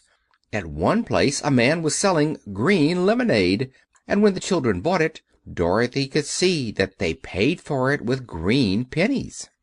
There seemed to be no horses nor animals of any kind. The men carried things around in little green carts, which they pushed before them. Everyone seemed happy and contented and prosperous. The guardian of the gates led them through the streets until they came to a big building, exactly in the middle of the city, which was the palace of Oz the Great Wizard. There was a soldier before the door, dressed in a green uniform and wearing a long green beard. "Here are strangers," said the guardian of the gates to him, "and they demand to see the Great Oz." "Step inside," answered the soldier, "and I will carry your message to him." So they passed through the palace gates and were led into a big room with a green carpet and lovely green furniture set with emeralds. The soldier made them all wipe their feet upon a green mat before entering this room, and when they were seated he said politely, "Please make yourself comfortable while I go to the door of the throne room and tell Oz you are here." They had to wait a long time before the soldier returned. When at last he came back, Dorothy asked, "Have you seen Oz?" "Oh, no," returned the soldier. "I have never seen him. But I spoke to him as he sat behind his screen, and gave him your message. He says he will grant you an audience if you so desire, but each one of you must enter his presence alone, and he will admit but one each day. Therefore, as you must remain in the palace for several days, I will have you shown to rooms where you may rest in comfort after your journey." "Thank you," replied the girl. "That is very kind of Oz." The soldier now blew upon a green whistle, and at once a young girl, dressed in a pretty green silk gown, entered the room. She had lovely green hair and green eyes, and she bowed low before Dorothy as she said, "Follow me, and I will show you your room." So Dorothy said good-bye to all her friends except Toto, and taking the dog in her arms, followed the green girl through 7 passages and up 3 flights of stairs until they came to a room at the front of the palace. It was the sweetest little room in the world, with a soft, comfortable bed that had sheets of green silk and a green velvet counterpane. There was a tiny fountain in the middle of the room that shot a spray of green perfume into the air to fall back into a beautifully carved green marble basin. Beautiful green flowers stood in the windows, and there was a shelf with a row of little green books. When Dorothy had time to open these books, she found them full of queer green pictures that made her laugh, they were so funny. In a wardrobe were many green dresses made of silk and satin and velvet, and all of them fitted Dorothy exactly. "Make yourself perfectly at home," said the green girl, "and if you wish for anything, ring the bell. Oz will send for you tomorrow morning." She left Dorothy alone and went back to the others. These she also led to rooms, and each one of them found himself lodged in a very pleasant part of the palace. Of course, this politeness was wasted on the Scarecrow, for when he found himself alone in his room, he stood stupidly in one spot, just within the doorway, to wait till morning. It would not rest him to lie down, and he could not close his eyes, so he remained all night staring at a little spider which was weaving its web in a corner of the room, just as if it were not one of the most wonderful rooms in the world.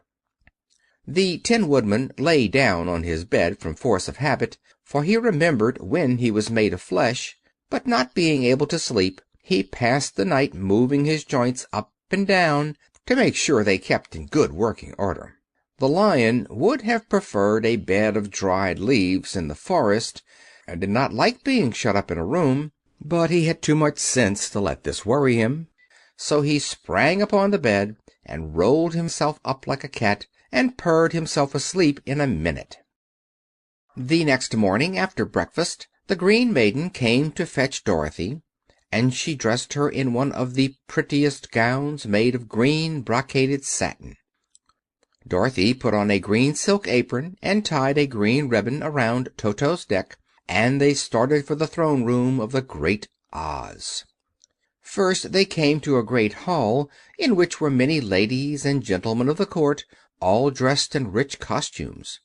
These people had nothing to do but talk to each other, but they always came to wait outside the throne room every morning, although they were never permitted to see Oz. As Dorothy entered, they looked at her curiously, and one of them whispered, "Are you really going to look upon the face of Oz the Terrible?" "Of course," answered the girl, "if he will see me." "Oh, he will see you," said the soldier who had taken her message to the Wizard, "although he does not like to have people ask to see him. Indeed, at first he was angry, and said I should send you back where you came from. Then he asked me what you looked like, and when I mentioned your silver shoes, he was very much interested.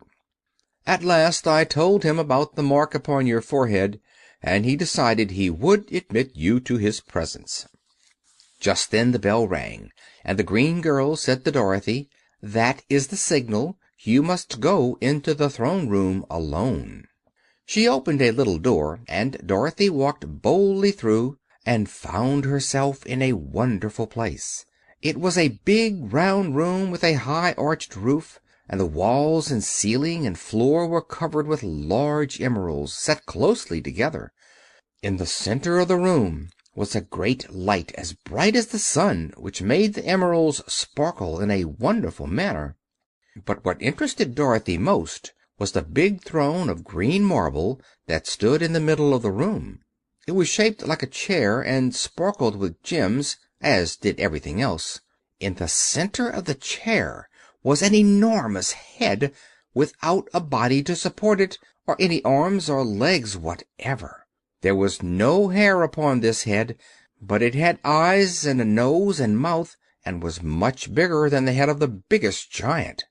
As Dorothy gazed upon this in wonder and fear, the eyes turned slowly and looked at her sharply and steadily. Then the mouth moved, and Dorothy heard a voice say, "I am Oz the Great and Terrible. Who are you, and why do you seek me?" It was not such an awful voice as she had expected to come from the big head, so she took courage and answered, "I am Dorothy, the small and meek. I have come to you for help." Then the eyes looked at her thoughtfully for a full minute. Then the voice said, "Where did you get the silver shoes?"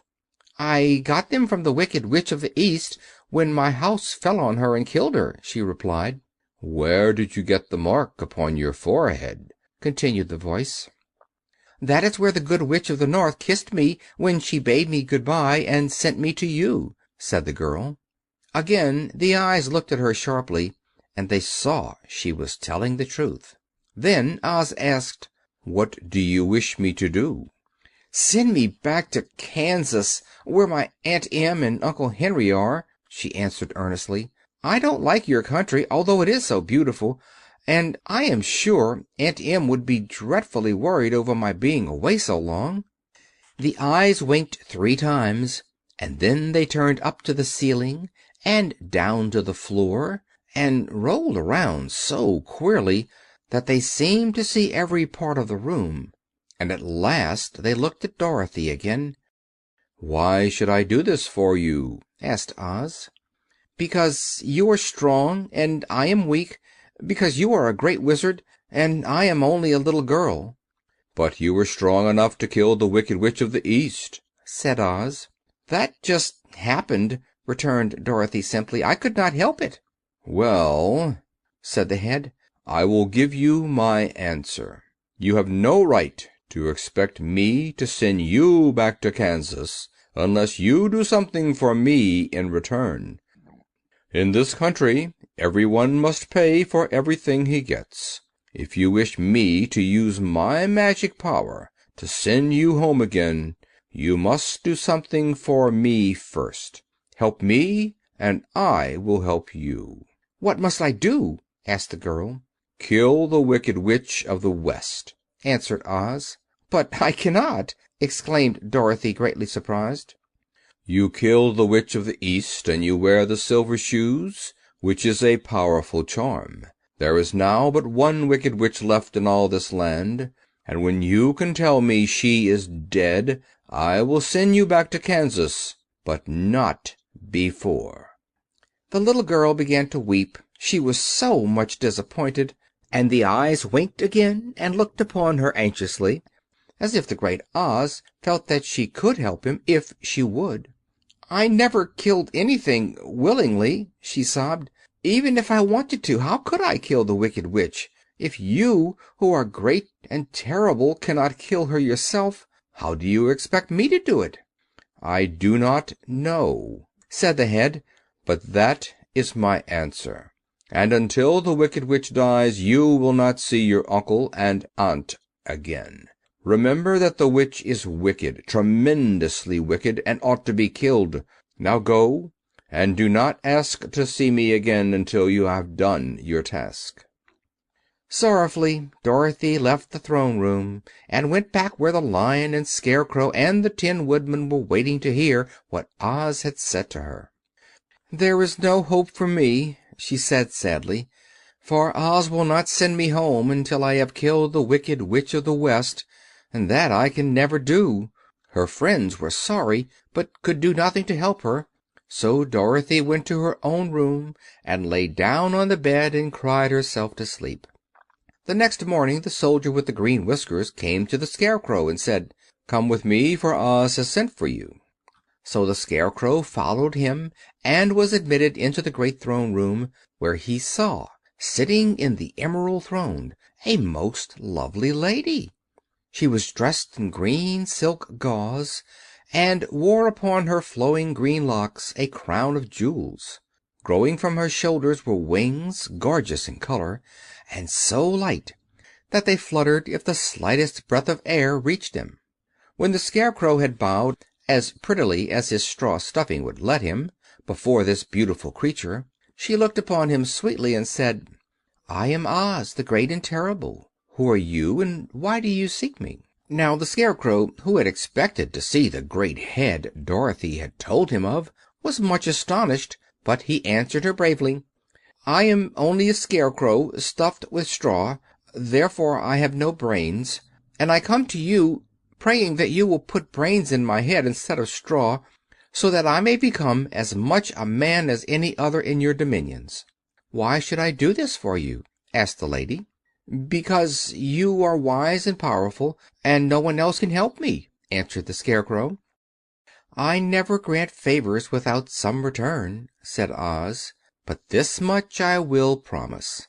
If you will kill for me the Wicked Witch of the West, I will bestow upon you a great many brains, and such good brains that you will be the wisest man in all the land of Oz." "I thought you asked Dorothy to kill the witch," said the Scarecrow in surprise. "So I did. I don't care who kills her, but until she is dead I will not grant your wish. Now go, and do not seek me again until you have earned the brains you so greatly desire." The Scarecrow went sorrowfully back to his friends and told them what Oz had said, and Dorothy was surprised to find that the Great Wizard was not a head, as she had seen him, but a lovely lady. "All the same," said the Scarecrow, "she needs a heart as much as the Tin Woodman." On the next morning the soldier with the green whiskers came to the Tin Woodman and said, "Oz has sent for you. Follow me." So the Tin Woodman followed him and came to the great throne room. He did not know whether he would find Oz a lovely lady or a head, but he hoped it would be the lovely lady, "for," he said to himself, "I am sure I shall not be given a heart, since a head has no heart of its own and therefore cannot feel for me. But if it is the lovely lady I shall beg hard for a heart, for all ladies are themselves said to be kindly-hearted." But when the Woodman entered the great throne room, he saw neither the head nor the lady, for Oz had taken the shape of a most terrible beast. It was nearly as big as an elephant, and the green throne seemed hardly strong enough to hold its weight. The beast had a head like that of a rhinoceros, only there were 5 eyes in its face. There were 5 long arms growing out of its body, and it also had 5 long, slim legs. Thick, woolly hair covered every part of it, and a more dreadful-looking monster could not be imagined. It was fortunate the Tin Woodman had no heart at that moment, for it would have beat loud and fast from terror. But being only tin, the Woodman was not at all afraid, although he was much disappointed. "I am Oz, the Great and Terrible," spoke the beast, in a voice that was one great roar. "Who are you, and why do you seek me?" "I am a Woodman, and made of tin. Therefore I have no heart, and cannot love. I pray you to give me a heart that I may be as other men are." "Why should I do this?" demanded the beast. "Because I ask it, and you alone can grant my request," answered the Woodman. Oz gave a low growl at this, but said gruffly, "If you indeed desire a heart, you must earn it." "How?" asked the Woodman. "Help Dorothy to kill the wicked Witch of the West," replied the beast. "When the witch is dead, come to me, and I will then give you the biggest and kindest and most loving heart in all the land of Oz." So the Tin Woodman was forced to return sorrowfully to his friends and tell them of the terrible beast he had seen. They all wondered greatly at the many forms the Great Wizard could take upon himself, and the Lion said, "If he is a beast, when I go to see him, I shall roar my loudest and so frighten him that he will grant all I ask. And if he is the lovely lady, I shall pretend to spring upon her, and so compel her to do my bidding. And if he is the great head, he will be at my mercy, for I will roll this head all about the room until he promises to give us what we desire. So be of good cheer, my friends, for all will yet be well."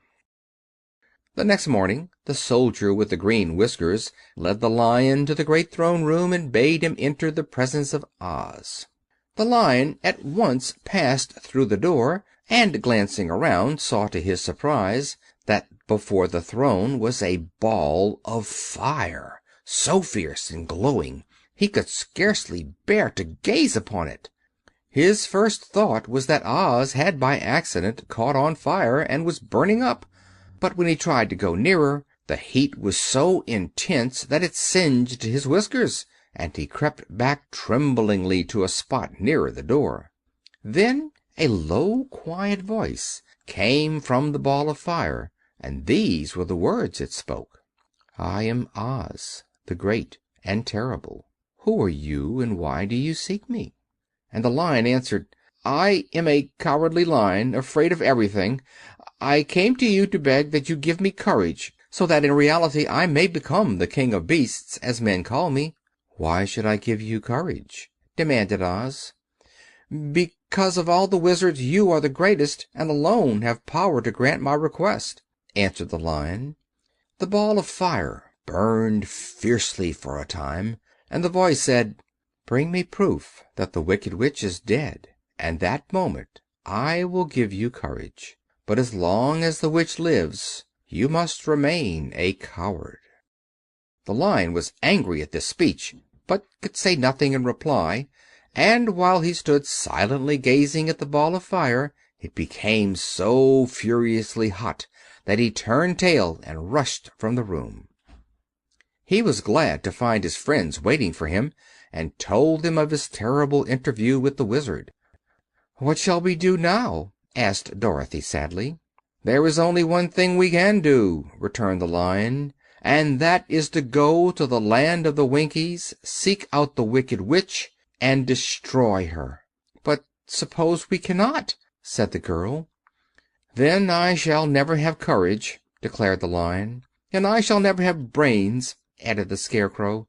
"And I shall never have a heart," spoke the Tin Woodman. "And I shall never see Aunt Em and Uncle Henry," said Dorothy, beginning to cry. "Be careful!" cried the green girl. "The tears will fall on your green silk gown and spot it."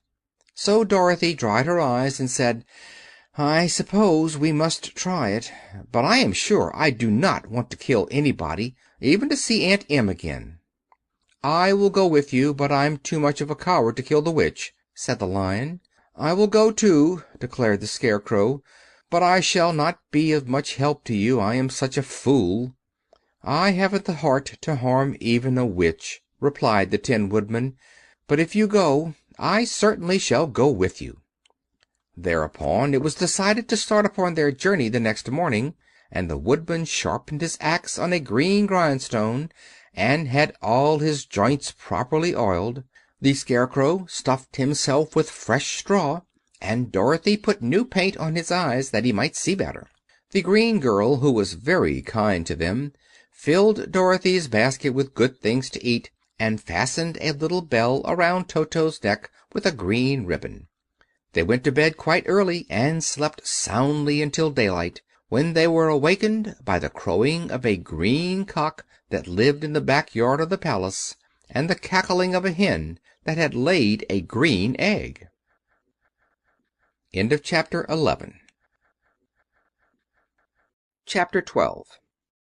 The soldier with the green whiskers led them through the streets of the Emerald City until they reached the room where the guardian of the gates lived. This officer unlocked their spectacles and put them back in his great box, and then he politely opened the gate for our friends. "Which road leads to the Wicked Witch of the West?" asked Dorothy.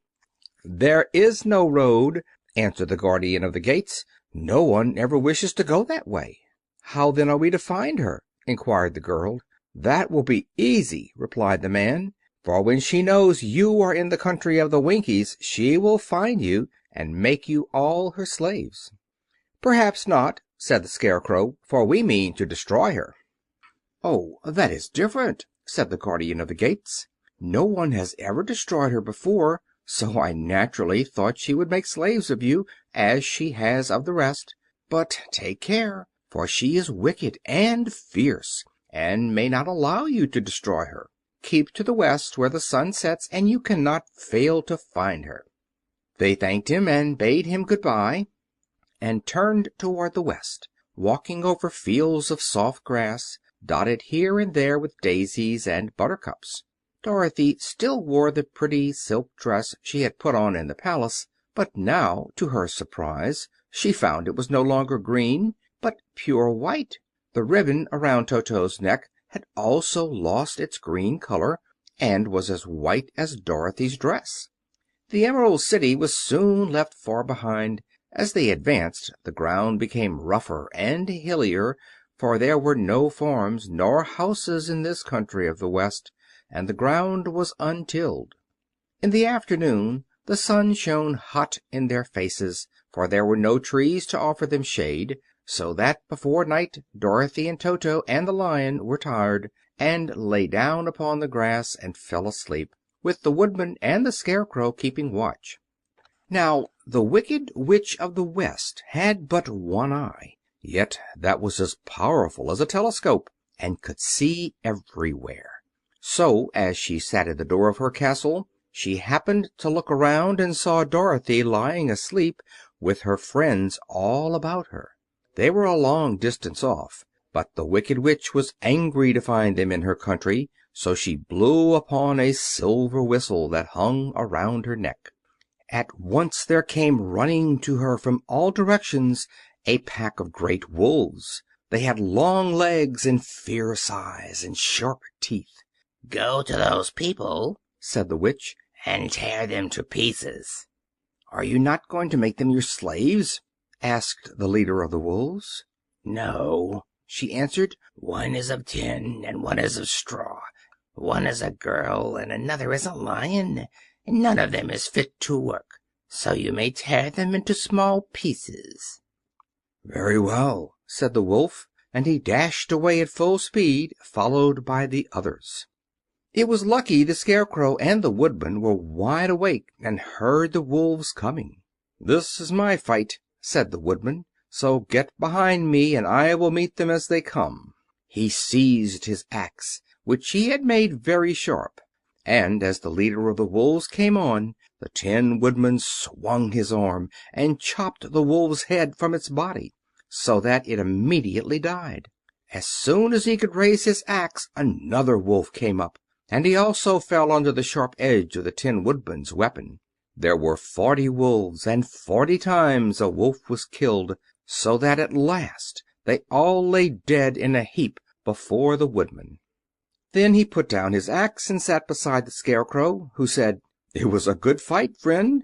They waited until Dorothy awoke the next morning. The little girl was quite frightened when she saw the great pile of shaggy wolves, but the Tin Woodman told her all. She thanked him for saving them and sat down to breakfast, after which they started again upon their journey. Now this same morning the Wicked Witch came to the door of her castle and looked out with her one eye that could see far off. She saw all her wolves lying dead, and the strangers still traveling through her country. This made her angrier than before, and she blew her silver whistle twice. Straightway a great flock of wild crows came flying toward her, enough to darken the sky. And the Wicked Witch said to the King Crow, "Fly at once to the strangers, peck out their eyes, and tear them to pieces." The wild crows flew in one great flock toward Dorothy and her companions. When the little girl saw them coming, she was afraid, but the Scarecrow said, "This is my battle, so lie down beside me and you will not be harmed."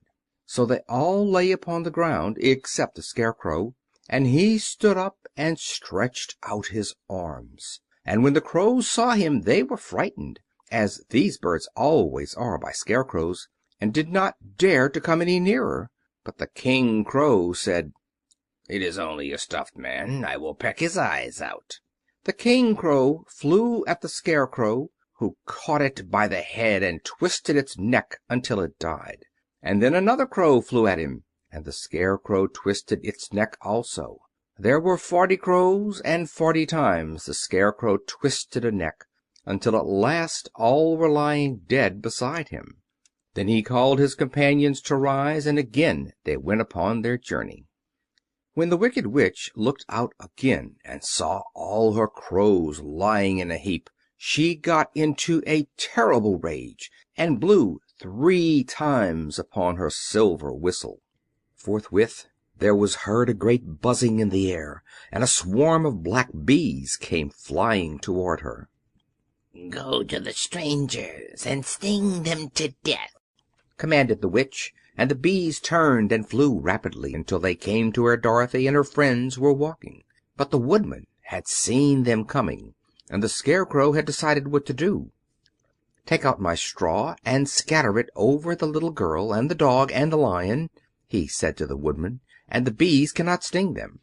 This the Woodman did, and as Dorothy lay close beside the lion and held Toto in her arms, the straw covered them entirely. The bees came and found no one but the Woodman to sting, so they flew at him and broke off all their stings against the tin, without hurting the Woodman at all. And as bees cannot live when their stings are broken, that was the end of the black bees, and they lay scattered thick about the Woodman like little heaps of fine coal. Then Dorothy and the Lion got up, and the girl helped the Tin Woodman put the straw back into the Scarecrow again, until he was as good as ever. So they started upon their journey once more. The Wicked Witch was so angry when she saw her black bees in little heaps like fine coal that she stamped her foot and tore her hair and gnashed her teeth, and then she called a dozen of her slaves, who were the Winkies, and gave them sharp spears, telling them to go to the strangers and destroy them. The Winkies were not a brave people, but they had to do as they were told, so they marched away until they came near to Dorothy. Then the Lion gave a great roar and sprang toward them, and the poor Winkies were so frightened that they ran back as fast as they could. When they returned to the castle, the Wicked Witch beat them well with a strap and sent them back to their work, after which she sat down to think what she could do next. She could not understand how all her plans to destroy these strangers had failed. But she was a powerful witch as well as a wicked one, and she soon made up her mind how to act. There was in her cupboard a golden cap with a circle of diamonds and rubies running round it. This golden cap had a charm. Whoever owned it could call 3 times upon the winged monkeys, who would obey any order they were given. But no person could command these strange creatures more than 3 times. Twice already the Wicked Witch had used the charm of the cap. Once when she had made the Winkies her slaves, and set herself to rule over their country. The winged monkeys had helped her to do this. The second time was when she had fought against the great Oz himself, and driven him out of the land of the West. The winged monkeys had also helped her in doing this. Only once more could she use this golden cap, for which reason she did not like to do so until all her other powers were exhausted. But now that her fierce wolves and her wild crows and her stinging bees were gone, and her slaves had been scared away by the cowardly Lion, she saw there was only one way left to destroy Dorothy and her friends. So the Wicked Witch took the golden cap from her cupboard and placed it upon her head. Then she stood upon her left foot and said slowly, "Eep, peep, kaki." Next she stood upon her right foot and said, "Hilo, holo, hello." After this she stood upon both feet and cried in a loud voice, "Zizza, zooza, zik." Now the charm began to work. The sky was darkened, and a low rumbling sound was heard in the air. There was a rushing of many wings, a great chattering and laughing, and the sun came out of the dark sky to show the Wicked Witch surrounded by a crowd of monkeys, each with a pair of immense and powerful wings on his shoulders. One, much bigger than the others, seemed to be their leader. He flew close to the witch and said, "You have called us for the 3rd and last time. What do you command?" "Go to the strangers who are within my land and destroy them all, except the Lion," said the Wicked Witch. "Bring that beast to me, for I have a mind to harness him like a horse and make him work." "Your commands shall be obeyed," said the leader. Then, with a great deal of chattering and noise, the winged monkeys flew away to the place where Dorothy and her friends were walking. Some of the monkeys seized the Tin Woodman and carried him through the air until they were over a country thickly covered with sharp rocks. Here they dropped the poor Woodman, who fell a great distance to the rocks, where he lay so battered and dented that he could neither move nor groan. Others of the monkeys caught the Scarecrow, and with their long fingers pulled all of the straw out of his clothes and head. They made his hat and boots and clothes into a small bundle and threw it into the top branches of a tall tree. The remaining monkeys threw pieces of stout rope around the Lion and wound many coils about his body and head and legs. until he was unable to bite or scratch or struggle in any way. Then they lifted him up and flew away with him to the witch's castle, where he was placed in a small yard with a high iron fence around it, so that he could not escape. But Dorothy they did not harm at all. She stood with Toto in her arms, watching the sad fate of her comrades, and thinking it would soon be her turn. The leader of the winged monkeys flew up to her, his long hairy arms stretched out, and his ugly face grinning terribly. But he saw the mark of the good witch's kiss upon her forehead, and stopped short, motioning the others not to touch her. "We dare not harm this little girl," he said to them, "for she is protected by the power of good, and that is greater than the power of evil. All we can do is to carry her to the castle of the wicked witch and leave her there." So, carefully and gently, they lifted Dorothy in their arms and carried her swiftly through the air until they came to the castle, where they set her down upon the front doorstep. Then the leader said to the witch, "We have obeyed you as far as we were able. The Tin Woodman and the Scarecrow are destroyed, and the Lion is tied up in your yard. The little girl we dare not harm, nor the dog she carries in her arms. Your power over our band is now ended, and you will never see us again."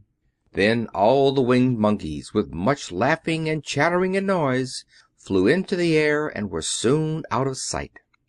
The Wicked Witch was both surprised and worried when she saw the mark on Dorothy's forehead, for she knew well that neither the winged monkeys nor she herself dare hurt the girl in any way. She looked down at Dorothy's feet, and seeing the silver shoes, began to tremble with fear, for she knew what a powerful charm belonged to them. At first the witch was tempted to run away from Dorothy, but she happened to look into the child's eyes, and saw how simple the soul behind them was, and that the little girl did not know of the wonderful power the silver shoes gave her. So the Wicked Witch laughed to herself and thought, "I can still make her my slave, for she does not know how to use her power." Then she said to Dorothy, harshly and severely, "Come with me, and see that you mind everything I tell you, for if you do not, I will make an end of you as I did the Tin Woodman and the Scarecrow." Dorothy followed her through many of the beautiful rooms in her castle, until they came to the kitchen, where the witch bade her clean the pots and kettles and sweep the floor and keep the fire fed with wood. Dorothy went to work meekly, with her mind made up to work as hard as she could, for she was glad the Wicked Witch had decided not to kill her. With Dorothy hard at work, the witch thought she could go into the courtyard and harness the Cowardly Lion like a horse. It would amuse her, she was sure, to make him draw her chariot wherever she wished to go to drive. But as she opened the gate, the Lion gave a loud roar and bounded at her so fiercely that the witch was afraid, and ran out and shut the gate again.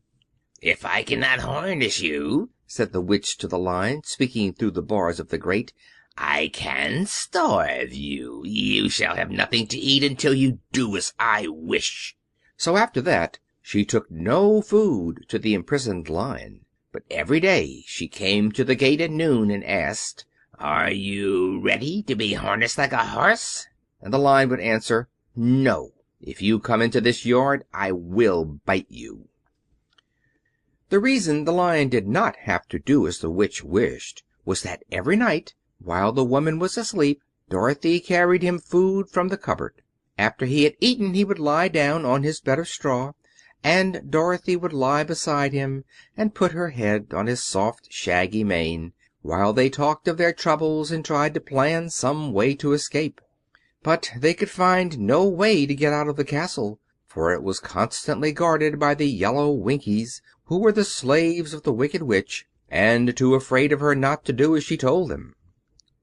The girl had to work hard during the day, and often the witch threatened to beat her with the same old umbrella she always carried in her hand. But in truth she did not dare to strike Dorothy because of the mark upon her forehead. The child did not know this, and was full of fear for herself and Toto, Once the witch struck Toto a blow with her umbrella, and the brave little dog flew at her and bit her leg in return. The witch did not bleed where she was bitten, for she was so wicked that the blood in her had dried up many years before. Dorothy's life became very sad, as she grew to understand that it would be harder than ever to get back to Kansas and Aunt Em again. Sometimes she would cry bitterly for hours, with Toto sitting at her feet and looking into her face, whining dismally to show how sorry he was for his little mistress. Toto did not really care whether he was in Kansas or the Land of Oz, so long as Dorothy was with him, but he knew the little girl was unhappy, and that made him unhappy too.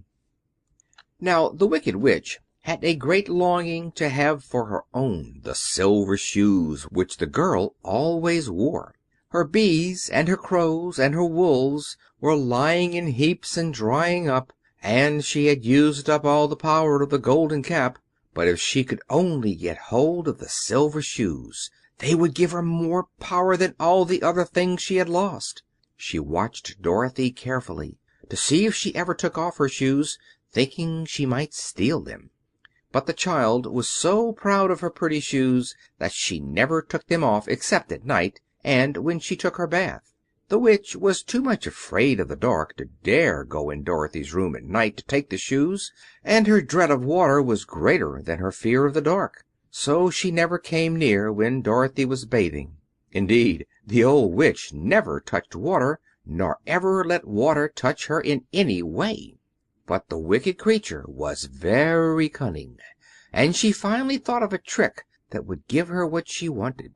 She placed a bar of iron in the middle of the kitchen floor, and then, by her magic arts, made the iron invisible to human eyes, so that when Dorothy walked across the floor she stumbled over the bar, not being able to see it, and fell at full length.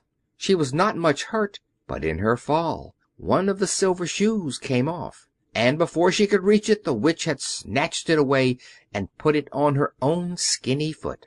The wicked woman was greatly pleased with the success of her trick, for as long as she had one of the shoes she owned half the power of their charm, and Dorothy could not use it against her, even had she known how to do so.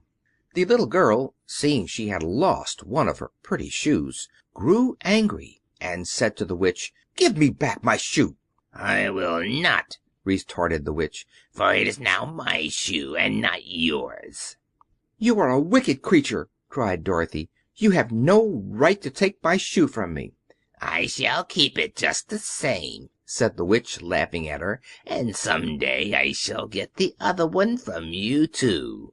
This made Dorothy so very angry that she picked up the bucket of water that stood near and dashed it over the witch, wetting her from head to foot. Instantly the wicked woman gave a loud cry of fear, and then, as Dorothy looked at her in wonder, the witch began to shrink and fall away. "See what you have done!" she screamed. "In a minute I shall melt away." "I am very sorry indeed," said Dorothy, who was truly frightened to see the witch actually melting away like brown sugar before her very eyes. "Didn't you know water would be the end of me?" asked the witch in a wailing, despairing voice. "Of course not," answered Dorothy. "How should I?"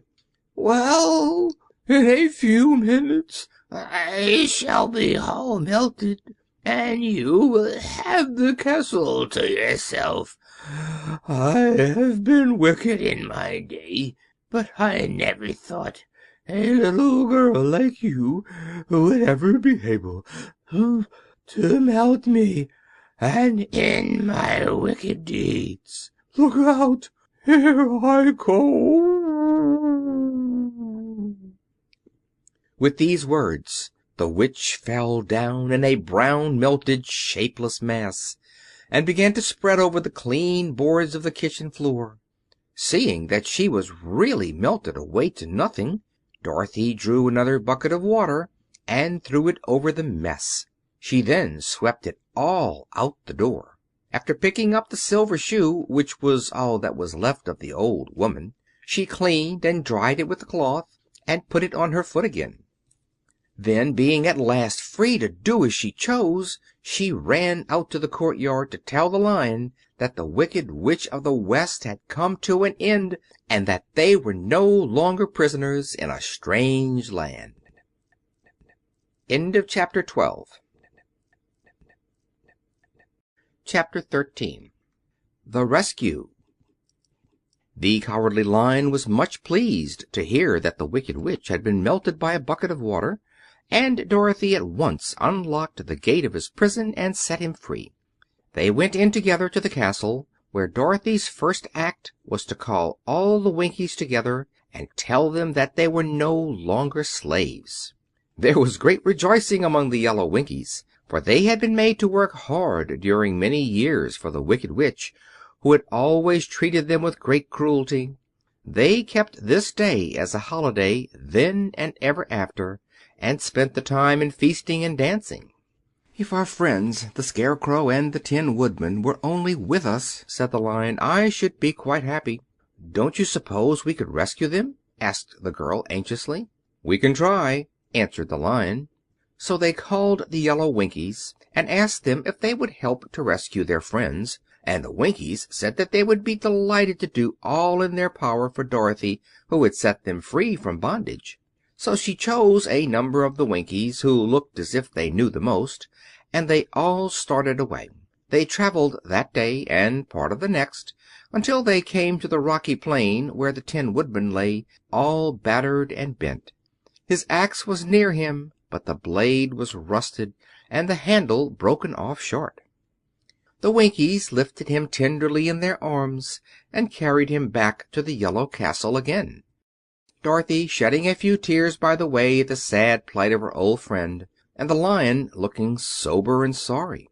When they reached the castle, Dorothy said to the Winkies, "Are any of your people tinsmiths?" "Oh, yes, some of us are very good tinsmiths," they told her. "Then bring them to me," she said. And when the tinsmiths came, bringing with them all their tools and baskets, she inquired, "Can you straighten out those dents in the Tin Woodman, and bend him back into shape again, and solder him together where he is broken?" The tinsmiths looked over the Woodman very carefully, and then answered that they thought they could mend him so he would be as good as ever. So they set to work in one of the big yellow rooms of the castle, and worked for 3 days and 4 nights, hammering and twisting and bending and soldering and polishing and pounding at the legs and body and head of the Tin Woodman, until at last he was straightened out into his old form, and his joints worked as well as ever. To be sure, there were several patches on him, but the tinsmiths did a good job, and as the Woodman was not a vain man, he did not mind the patches at all. When at last he walked into Dorothy's room and thanked her for rescuing him, he was so pleased that he wept tears of joy, and Dorothy had to wipe every tear carefully from his face with her apron, so his joints would not be rusted.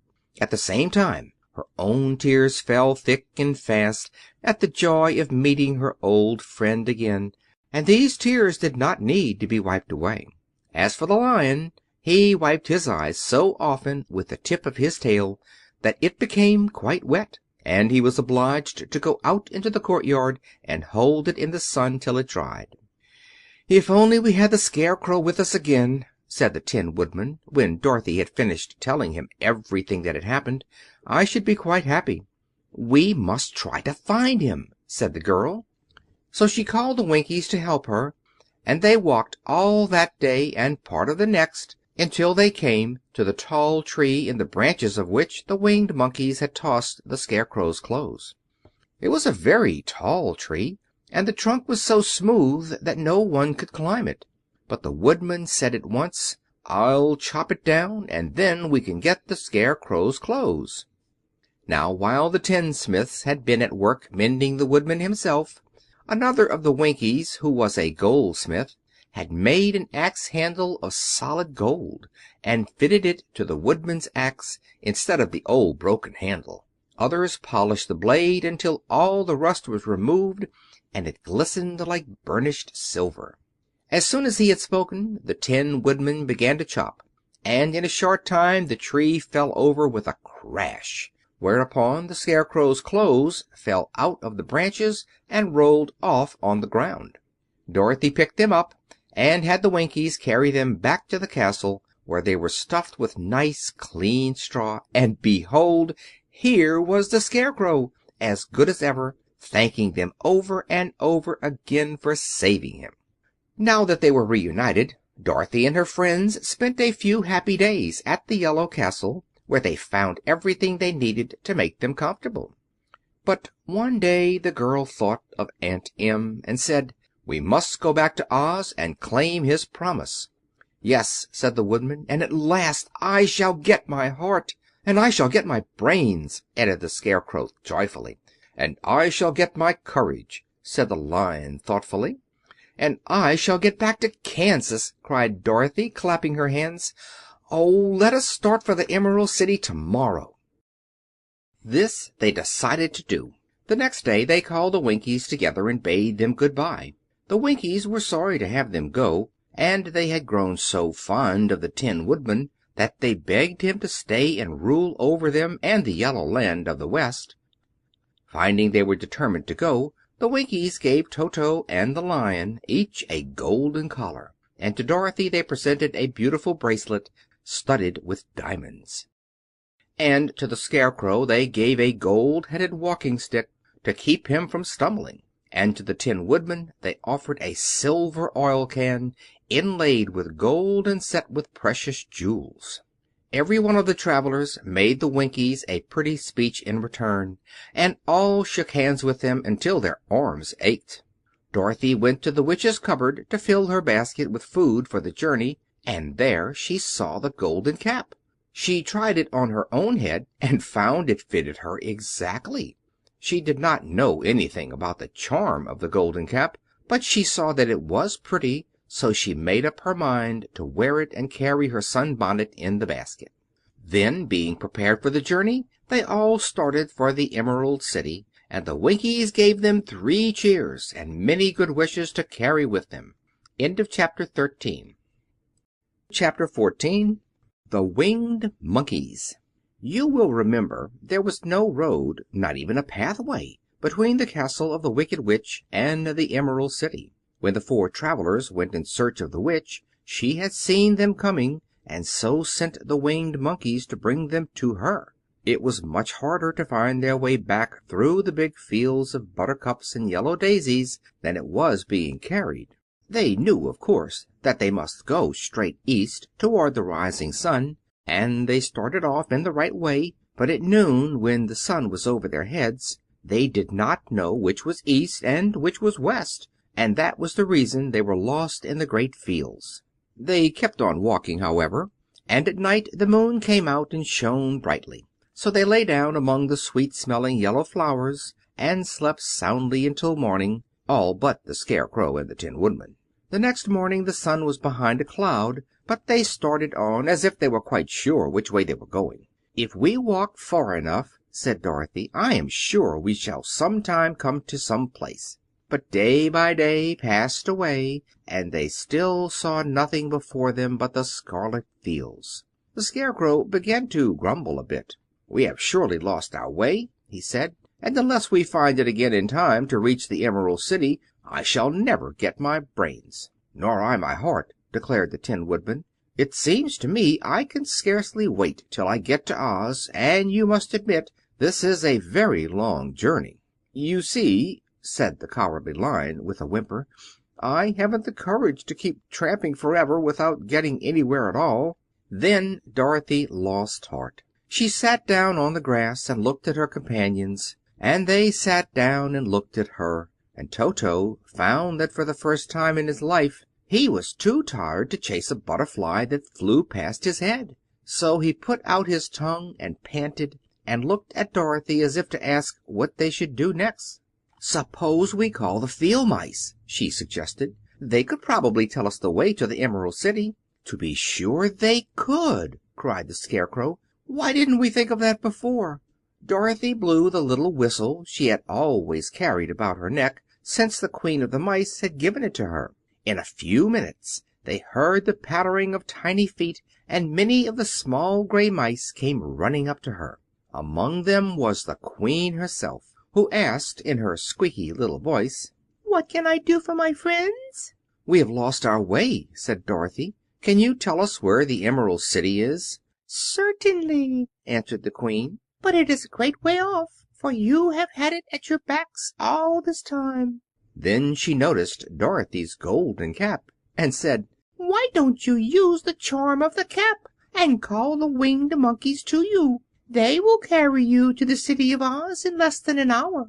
"I didn't know there was a charm," answered Dorothy in surprise. "What is it?" "It is written inside the golden cap," replied the Queen of the Mice.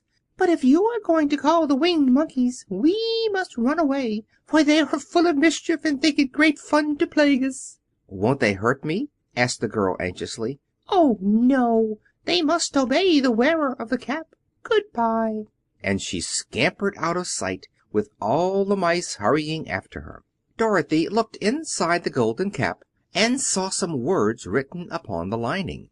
These, she thought, must be the charm, so she read the directions carefully and put the cap upon her head. "Eep, peep, cack," she said, standing on her left foot. "What did you say?" asked the Scarecrow, who did not know what she was doing. "Hi-lo, ho-lo, hello," Dorothy went on, standing this time on her right foot. "Hello," replied the Tin Woodman calmly. "Zizzy, zoozy, zick," said Dorothy, who was now standing on both feet. This ended the saying of the charm, and they heard a great chattering and flapping of wings as the band of winged monkeys flew up to them. The King bowed low before Dorothy and asked, "What is your command?" "We wish to go to the Emerald City," said the child, "and we have lost our way." "We will carry you," replied the King, and no sooner had he spoken than two of the monkeys caught Dorothy in their arms and flew away with her. Others took the Scarecrow and the Woodman and the Lion, and one little monkey seized Toto and flew after them, although the dog tried hard to bite him. The Scarecrow and the Tin Woodman were rather frightened at first, for they remembered how badly the Winged Monkeys had treated them before, but they saw that no harm was intended, so they rode through the air quite cheerfully, and had a fine time looking at the pretty gardens and woods far below them. Dorothy found herself riding easily between two of the biggest monkeys, one of them the King himself. They had made a chair of their hands, and were careful not to hurt her. "Why do you have to obey the charm of the golden cap?" she asked. "That is a long story," answered the King with a winged laugh. "But as we have a long journey before us, I will pass the time by telling you about it, if you wish." "I shall be glad to hear it," she replied. "Once," began the leader, "we were a free people, living happily in the great forest, flying from tree to tree, eating nuts and fruit, and doing just as we pleased, without calling anybody master. Perhaps some of us were rather too full of mischief at times, flying down to pull the tails of animals that had no wings, chasing birds, and throwing nuts at the people who walked in the forest. But we were careless and happy and full of fun, and enjoyed every minute of the day. This was many years ago, long before Oz came out of the clouds to rule over this land. There lived here then, away at the north, a beautiful princess, who was also a powerful sorceress. All her magic was used to help the people, and she was never known to hurt anyone who was good. Her name was Galette, and she lived in a handsome palace built from great blocks of ruby. Everyone loved her, but her greatest sorrow was that she could find no one to love in return, since all the men were much too stupid and ugly to mate with one so beautiful and wise. At last, however, she found a boy who was handsome and manly and wise beyond his years.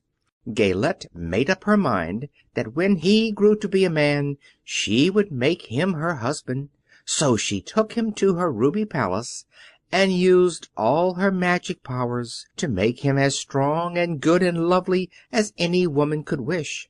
When he grew to manhood, Quilala, as he was called, was said to be the best and wisest man in all the world, while his manly beauty was so great that Galette loved him dearly, and hastened to make everything ready for the wedding. My grandfather was at that time the king of the winged monkeys, which lived in the forest near Galette's palace, and the old fellow loved a joke better than a good dinner. One day, just before the wedding, my grandfather was flying out with his band when he saw Quelala walking beside the river. He was dressed in a rich costume of pink silk and purple velvet, and my grandfather thought he would see what he could do. At his word, the band flew down and seized Quelala, carried him in their arms until they were over the middle of the river, and then dropped him into the water. "Swim out, my fine fellow," cried my grandfather, "and see if the water has spotted your clothes." Quelala was much too wise not to swim, and he was not in the least spoiled by all his good fortune. He laughed when he came to the top of the water and swam into shore. But when Galette came running out to him, she found his silks and velvet all ruined by the river. The princess was angry, and she knew, of course, who did it.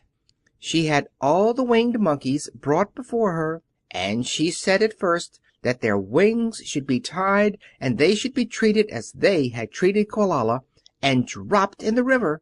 But my grandfather pleaded hard, for he knew the monkeys would drown in the river with their wings tied, and Quelala said a kind word for them also, so that Galette finally spared them, on condition that the winged monkeys should ever after do 3 times the bidding of the owner of the golden cap.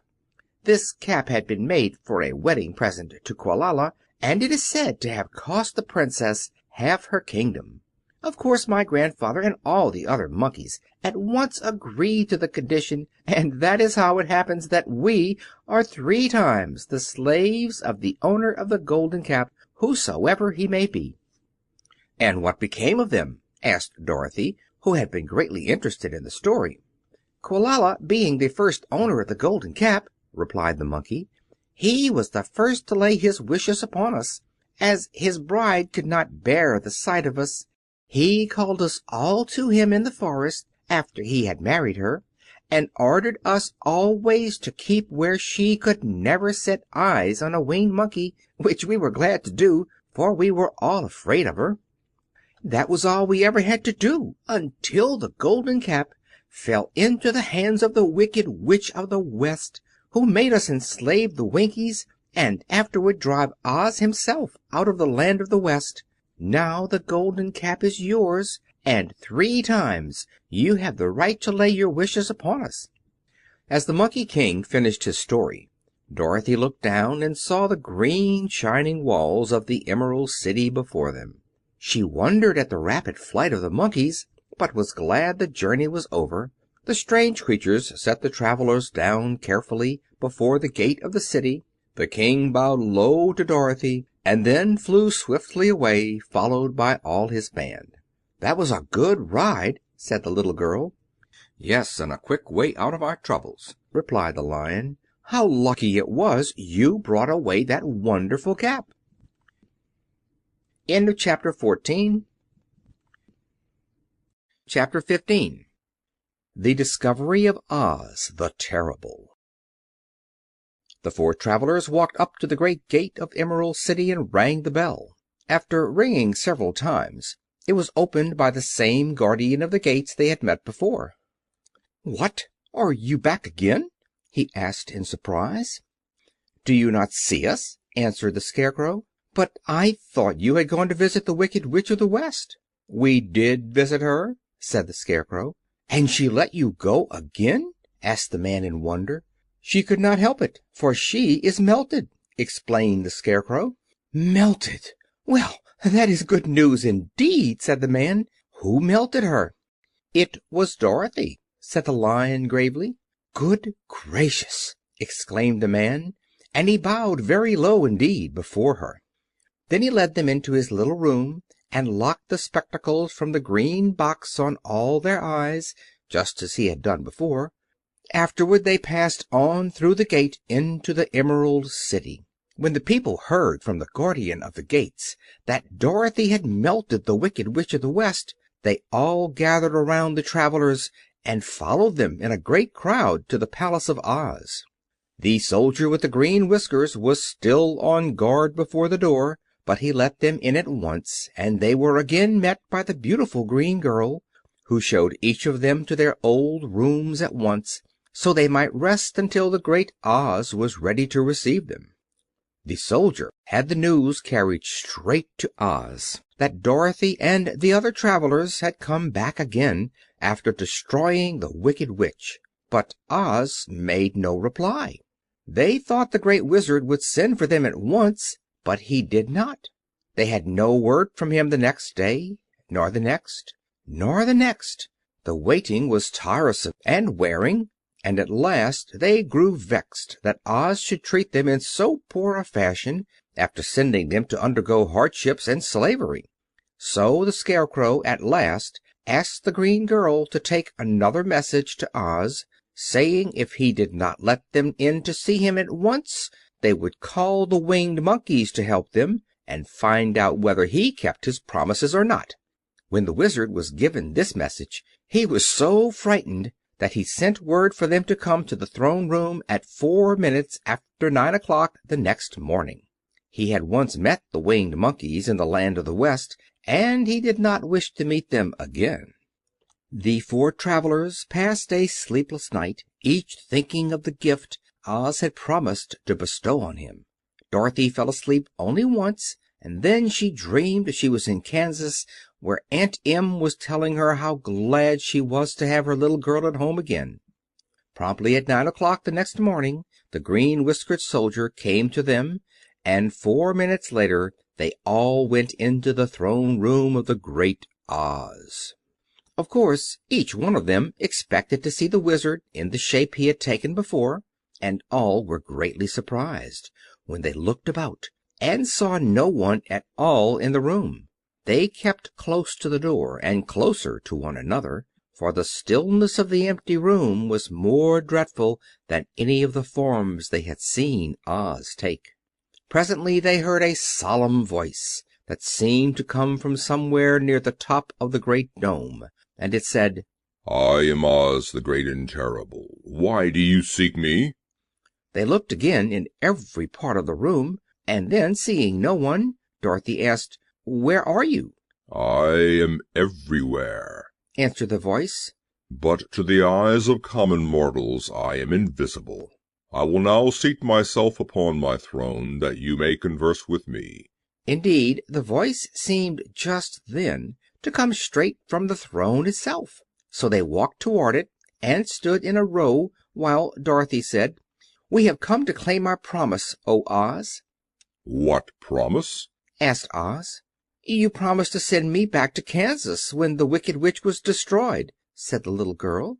"And you promised to give me brains," said the Scarecrow. "And you promised to give me a heart," said the Tin Woodman. "And you promised to give me courage," said the Cowardly Lion. "Is the Wicked Witch really destroyed?" asked the voice, and Dorothy thought it trembled a little. "Yes," she answered. "I melted her with a bucket of water." "Dear me," said the voice. "how sudden! Well, come to me tomorrow, for I must have time to think it over." "You've had plenty of time already," said the Tin Woodman angrily. "We shan't wait a day longer," said the Scarecrow. "You must keep your promises to us," exclaimed Dorothy.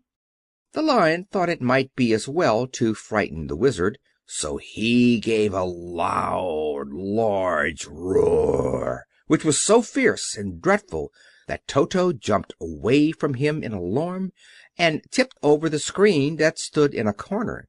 As it fell with a crash, they looked that way, and the next moment all of them were filled with wonder, for they saw, standing in just the spot the screen had hidden, a little old man with a bald head and a wrinkled face, who seemed to be as much surprised as they were. The Tin Woodman, raising his axe, rushed toward the little man and cried out, "Who are you?" "I am Oz, the Great and Terrible," said the little man in a trembling voice. "But don't strike me, please don't, and I'll do anything you want me to." Our friends looked at him in surprise and dismay. "I thought Oz was a great head," said Dorothy. "And I thought Oz was a lovely lady," said the Scarecrow. "And I thought Oz was a terrible beast," said the Tin Woodman. "And I thought Oz was a ball of fire," exclaimed the Lion. "No, you are all wrong," said the little man meekly. "I have been making believe." "Making believe!" cried Dorothy. "Are you not a great wizard?" "Hush, my dear," he said. "Don't speak so loud, or you will be overheard, and I should be ruined. I'm supposed to be a great wizard." "And aren't you?" she asked. "Not a bit of it, my dear. I'm just a common man." "You're more than that," said the Scarecrow in a grieved tone. "You're a humbug."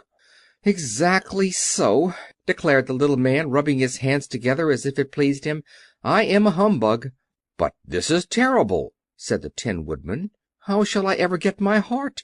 "Or my courage?" asked the Lion. "Or my brains?" wailed the Scarecrow, wiping the tears from his eyes with his coat sleeve.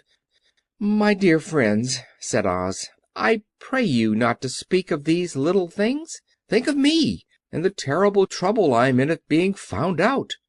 "Doesn't anyone else know you're a humbug?" asked Dorothy. "No one knows it but you four, and myself," replied Oz. "I have fooled everyone so long that I thought I should never be found out. It was a great mistake, my ever letting you into the throne room. Usually I will not see even my subjects, and so they believe I am something terrible."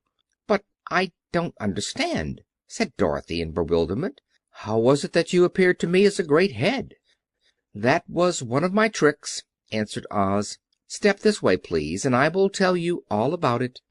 He led the way to a small chamber in the rear of the throne room, and they all followed him.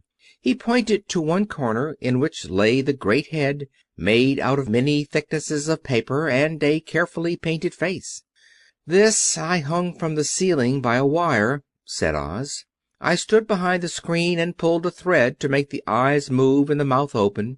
"But how about the voice?" she inquired. "Oh, I am a ventriloquist," said the little man. "I can throw the sound of my voice wherever I wish, so that you thought it was coming out of the head. Here are the other things I used to deceive you." He showed the Scarecrow the dress and the mask he had worn when he seemed to be the lovely lady, and the Tin Woodman saw that his terrible beast was nothing but a lot of skins sewn together, with slats to keep their sides out. As for the ball of fire, the false wizard had hung that also from the ceiling.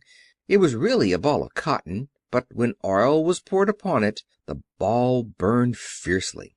"Really," said the Scarecrow, "you ought to be ashamed of yourself for being such a humbug."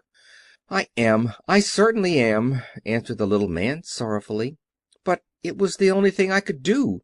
Sit down, please. There are plenty of chairs, and I will tell you my story." So they sat down and listened while he told the following tale. "I was born in Omaha." "Why, that isn't very far from Kansas," cried Dorothy. "No, but it's farther from here," he said, shaking his head at her sadly. "When I grew up I became a ventriloquist, and at that I was very well trained by a great master. I can imitate any kind of a bird or beast." Here he mewed so like a kitten that Toto pricked up his ears and looked everywhere to see where she was. "After a time," continued Oz, "I tired of that and became a balloonist." "What is that?" asked Dorothy. "A man who goes up in a balloon on circus day, so as to draw a crowd of people together and get them to pay to see the circus." "Oh," she said, "I know. Well, one day I went up in a balloon, and the ropes got twisted so that I couldn't come down again. It went way up above the clouds, so far that a current of air struck it and carried it many, many miles away. For a day and a night I traveled through the air, and on the morning of the second day I awoke and found the balloon floating over a strange and beautiful country. It came down gradually, and I was not hurt a bit, but I found myself in the midst of a strange people who, seeing me come down from the clouds, thought I was a great wizard. Of course I let them think so, because they were afraid of me, and promised to do anything I wished them to. Just to amuse myself and keep the good people busy, I ordered them to build this city and my palace, and they did it all willingly and well. Then I thought, as the country was so green and beautiful, I would call it the Emerald City. And to make the name fit better, I put green spectacles on all the people so that everything they saw was green."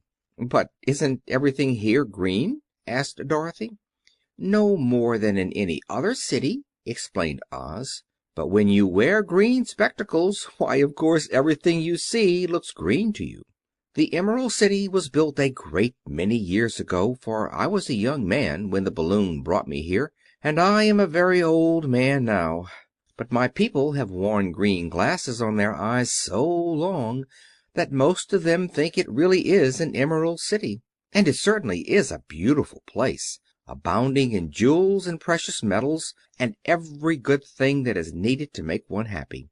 I have been good to the people, and they like me, but ever since this palace was built I have shut myself up and would not see any of them.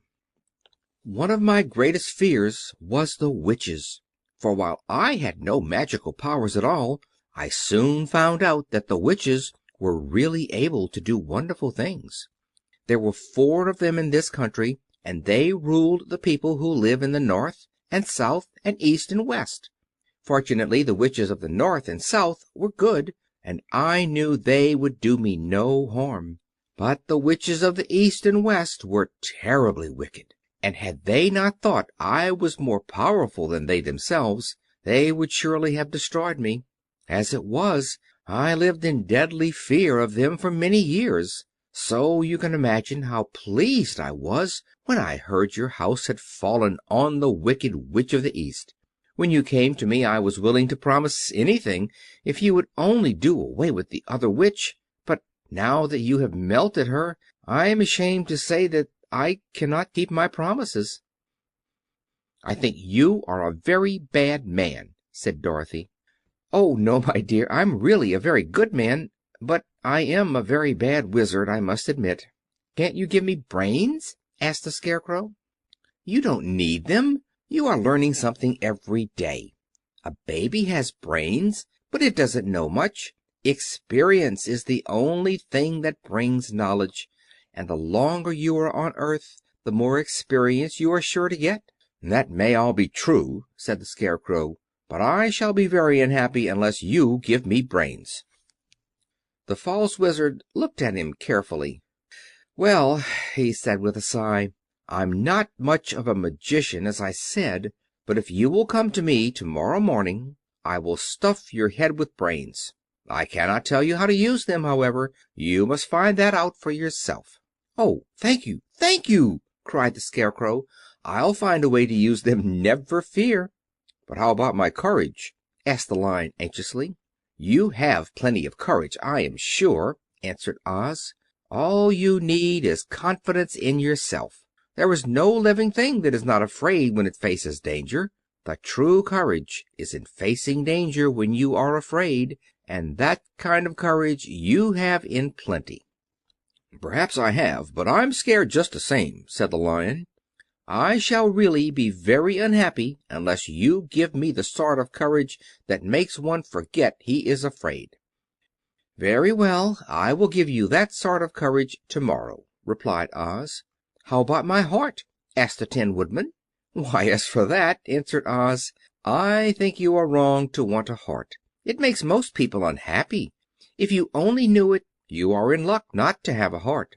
"That must be a matter of opinion," said the Tin Woodman. "For my part, I will bear all the unhappiness without a murmur, if you will give me the heart." "Very well," answered Oz meekly. "Come to me tomorrow, and you shall have a heart. I have played wizard for so many years that I may as well continue the part a little longer." "And now," said Dorothy, "how am I to get back to Kansas?" "We'll have to think about that," replied the little man. "Give me 2 or 3 days to consider the matter, and I'll try to find a way to carry you over the desert. In the meantime, you shall all be treated as my guests, and while you live in the palace my people will wait upon you and obey your slightest wish. There is only one thing I ask in return for my help, such as it is. You must keep my secret and tell no one I am a humbug." They agreed to say nothing of what they had learned, and went back to their rooms in high spirits. Even Dorothy had hope that the great and terrible humbug, as she called him, would find a way to send her back to Kansas, and if he did, she was willing to forgive him everything. End of chapter 15. Chapter 16. The Magic Art of the Great Humbug. Next morning the Scarecrow said to his friends, "Congratulate me. I am going to Oz to get my brains at last. When I return I shall be as other men are." "I have always liked you as you were," said Dorothy simply. "It is kind of you to like a Scarecrow," he replied, "but surely you will think more of me when you hear the splendid thoughts my new brain is going to turn out." Then he said good-bye to them all in a cheerful voice, and went to the throne room, where he rapped upon the door. "Come in," said Oz. The Scarecrow went in and found the little man sitting down by the window, engaged in deep thought. "I have come for my brains," remarked the Scarecrow a little uneasily. "Oh, yes, sit down in that chair, please," replied Oz. "You must excuse me for taking your head off, but I shall have to do it in order to put your brains in their proper place." "That's all right," said the Scarecrow. "You are quite welcome to take my head off, as long as it will be a better one when you put it on again." So the Wizard unfastened his head and emptied out the straw. Then he entered the back room and took up a measure of bran, which he mixed with a great many pins and needles. Having shaken them together thoroughly, he filled the top of the Scarecrow's head with the mixture and stuffed the rest of the space with straw to hold it in place. When he had fastened the Scarecrow's head on his body again, he said to him, "Hereafter you will be a great man, for I have given you a lot of brand new brains." The Scarecrow was both pleased and proud at the fulfillment of his greatest wish, and having thanked Oz warmly, he went back to his friends. Dorothy looked at him curiously. His head was quite bulged out at the top with his brains. "How do you feel?" she asked. "I feel wise indeed," he answered earnestly. "When I get used to my brains I shall know everything." "Why are those needles and pins sticking out of your head?" asked the Tin Woodman. "That is proof that he is sharp," remarked the Lion. "Well, I must go to Oz and get my heart," said the Woodman. So he walked to the throne room and knocked at the door. "Come in," called Oz, and the Woodman entered and said, "I have come for my heart." "Very well," answered the little man, "but I shall have to cut a hole in your breast so I can put your heart in the right place. I hope it won't hurt you." "Oh, no," answered the Woodman, "I shall not feel it at all." So Oz brought a pair of tinsmith's shears and cut a small square hole in the left side of the Tin Woodman's breast. Then, going to a chest of drawers, he took out a pretty heart made entirely of silk and stuffed with sawdust. "Isn't it a beauty?" he asked. "It is indeed," replied the Woodman, who was greatly pleased. "But is it a kind heart?" "Oh, very," answered Oz. He put the heart in the Woodman's breast, and then replaced the square of tin, soldering it neatly together where it had been cut. "There," he said, "now you have a heart that any man might be proud of. I'm sorry I had to put a patch on your breast, but it really couldn't be helped." "Never mind the patch," exclaimed the happy Woodman. "I'm very grateful to you, and shall never forget your kindness." "Don't speak of it," replied Oz. Then the Tin Woodman went back to his friends, who wished him every joy on account of his good fortune. The Lion now walked to the throne room and knocked at the door.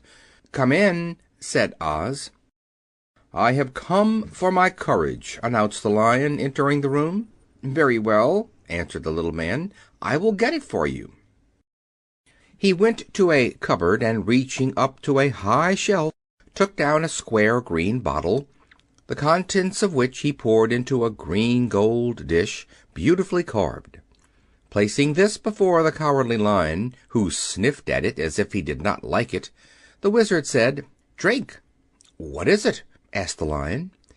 "Well," answered Oz, "if it were inside of you, it would be courage. You know, of course, that courage is always inside one, so that this really cannot be called courage until you have swallowed it. Therefore I advise you to drink it as soon as possible." The Lion hesitated no longer, but drank till the dish was empty. "How do you feel now?" asked Oz. "Full of courage," replied the Lion, who went joyfully back to his friends to tell them of his good fortune. Oz, left to himself, smiled to think of his success in giving the Scarecrow and the Tin Woodman and the Lion exactly what they thought they wanted.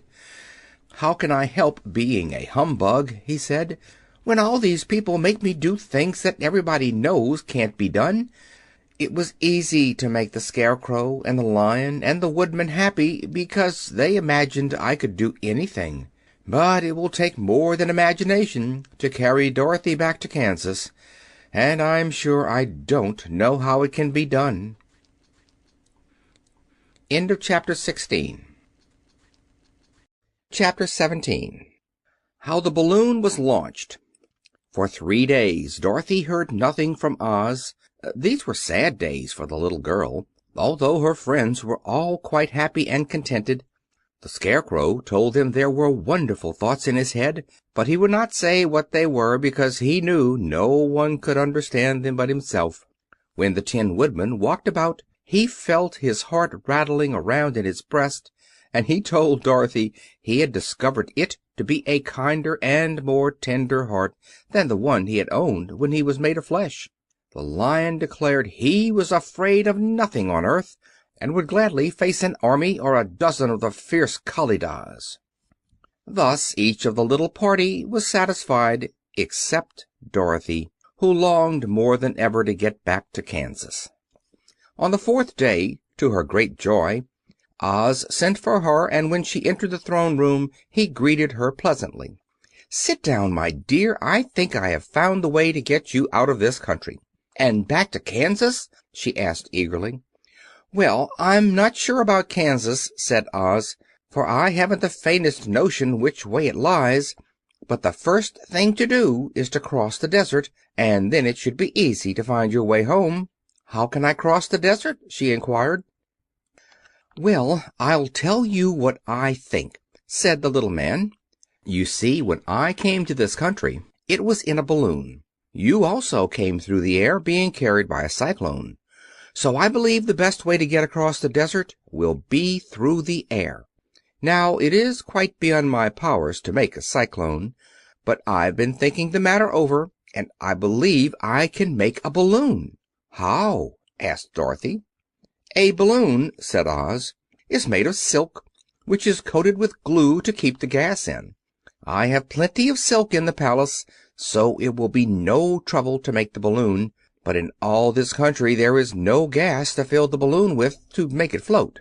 "If it won't float," remarked Dorothy, "it will be of no use to us." "True," answered Oz, "but there is another way to make it float, which is to fill it with hot air.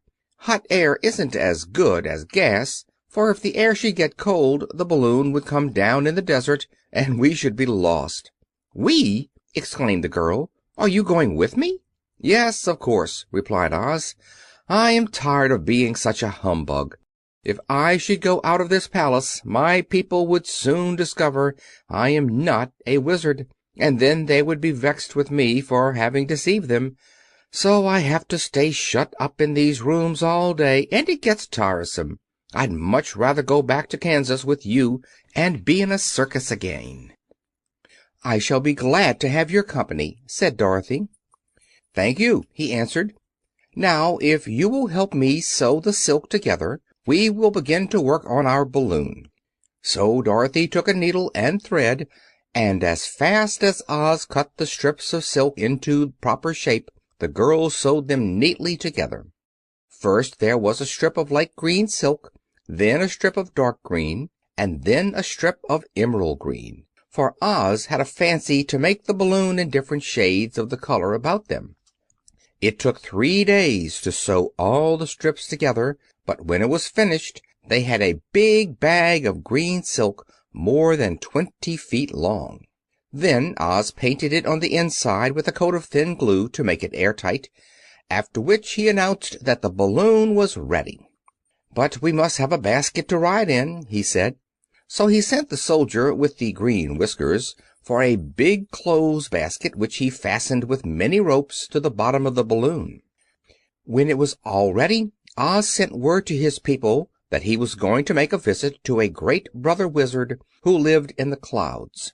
The news spread rapidly throughout the city, and everyone came to see the wonderful sight. Oz ordered the balloon carried out in front of the palace, and the people gazed upon it with much curiosity. The Tin Woodman had chopped a big pile of wood, and now he made a fire of it, and Oz held the bottom of the balloon over the fire so that the hot air that arose from it would be caught in the silken bag. Gradually the balloon swelled out and rose into the air until finally the basket just touched the ground. Then Oz got into the basket and said to all the people in a loud voice, "I am now going away to make a visit. While I am gone, the Scarecrow will rule over you. I command you to obey him as you would me." The balloon was by this time tugging hard at the rope that held it to the ground, for the air within it was hot, and this made it so much lighter in weight than the air without that it pulled hard to rise into the sky. "Come, Dorothy!" cried the Wizard. "Hurry up, or the balloon will fly away." "I can't find Toto anywhere," replied Dorothy, who did not wish to leave her little dog behind. Toto had run into the crowd to bark at a kitten, and Dorothy at last found him. She picked him up and ran towards the balloon. She was within a few steps of it, and Oz was holding out his hands to help her into the basket when crack went the ropes, and the balloon rose into the air without her. "Come back!" she screamed. "I want to go too." "I can't come back, my dear," called Oz from the basket. "Goodbye!" "Goodbye!" shouted everyone, and all eyes were turned upward to where the Wizard was riding in the basket, rising every moment farther and farther into the sky. And that was the last any of them ever saw of Oz the Wonderful Wizard, though he may have reached Omaha safely and may be there now for all we know. But the people remembered him lovingly and said to one another, "Oz was always our friend. When he was here, he built for us this beautiful Emerald City, and now he is gone he has left the wise Scarecrow to rule over us." Still, for many days they grieved over the loss of the wonderful Wizard, and would not be comforted. End of Chapter 17. Chapter 18. Away to the South. Dorothy wept bitterly at the passing of her hope to get home to Kansas again, but when she thought it all over, she was glad she had not gone up in a balloon, and she also felt sorry at losing Oz, and so did her companions. The Tin Woodman came to her and said, "Truly I should be ungrateful if I failed to mourn for the man who gave me my lovely heart. I should like to cry a little because Oz is gone, if you will kindly wipe away my tears so that I shall not rust." "With pleasure," she answered, and brought a towel at once. Then the Tin Woodman wept for several minutes, and she watched the tears carefully and wiped them away with the towel. When he had finished, he thanked her kindly and oiled himself thoroughly with his jeweled oil can to guard against mishap. The Scarecrow was now the ruler of the Emerald City, and although he was not a wizard, the people were proud of him. For, they said, there is not another city in all the world that is ruled by a stuffed man. And, so far as they knew, they were quite right. The morning after the balloon had gone up with Oz, the four travelers met in the throne room and talked matters over. The Scarecrow sat in the big throne, and the others stood respectfully before him. "We are not so unlucky," said the new ruler, "for this palace and the Emerald City belong to us, and we can do just as we please. When I remember that a short time ago I was up on a pole in a farmer's cornfield, and that now I am the ruler of this beautiful city, I am quite satisfied with my lot." "I also," said the Tin Woodman, "am well pleased with my new heart." and really that was the only thing I wished in all the world. For my part, I am content in knowing that I am as brave as any beast that ever lived, if not braver," said the Lion modestly. "If Dorothy would only be contented to live in the Emerald City," continued the Scarecrow, "we might all be happy together." "But I don't want to live here," cried Dorothy. "I want to go to Kansas and live with Aunt Em and Uncle Henry." "Well, then, what can be done?" inquired the Woodman. The Scarecrow decided to think, and he thought so hard that the pins and needles began to stick out of his brains. Finally he said, "Why not call the Winged Monkeys and ask them to carry you over the desert?" "I never thought of that," said Dorothy joyfully. "It is just the thing. I'll go at once for the golden cap." When she brought it into the throne room she spoke the magic words, and soon the band of Winged Monkeys flew in through the open window and stood beside her. "This is the second time you have called us," said the Monkey King, bowing before the little girl. "What do you wish?" "I want you to fly with me to Kansas," said Dorothy. But the Monkey King shook his head. "That cannot be done," he said. "We belong to this country alone, and cannot leave it. There has never been a winged monkey in Kansas yet, and I suppose there never will be, for they don't belong there. We shall be glad to serve you in any way in our power, but we cannot cross the desert. Goodbye." And with another bow the Monkey King spread his wings and flew away through the window, followed by all his band. Dorothy was ready to cry with disappointment. "I have wasted the charm of the golden cap to no purpose," she said, "for the Winged Monkeys cannot help me." "It is certainly too bad," said the tender-hearted Woodman. The Scarecrow was thinking again, and his head bulged out so horribly that Dorothy feared it would burst. "Let us call in the soldier with the green whiskers," he said, "and ask his advice." So the soldier was summoned, and entered the throne room timidly, for while Oz was alive he never was allowed to come farther than the door. "This little girl," said the Scarecrow to the soldier, "wishes to cross the desert. How can she do so?" "I cannot tell," answered the soldier, "for nobody has ever crossed the desert, unless it is Oz himself." "Is there no one who can help me?" asked Dorothy earnestly. "Glinda might," he suggested. "Who is Glinda?" inquired the Scarecrow. "The Witch of the South. She is the most powerful of all the witches, and rules over the Quadlings. Besides, her castle stands on the edge of the desert, so she may know a way to cross it." "Glinda is a good witch, isn't she?" asked the child. "The Quadlings think she is good," said the soldier, "and she is kind to everyone. I have heard that Glinda is a beautiful woman who knows how to keep young in spite of the many years she has lived." "How can I get to her castle?" asked Dorothy. "The road is straight to the south," he answered, "but it is said to be full of dangers to travelers. There are wild beasts in the woods, and a race of queer men who do not like strangers to cross their country. For this reason none of the Quadlings ever come to the Emerald City."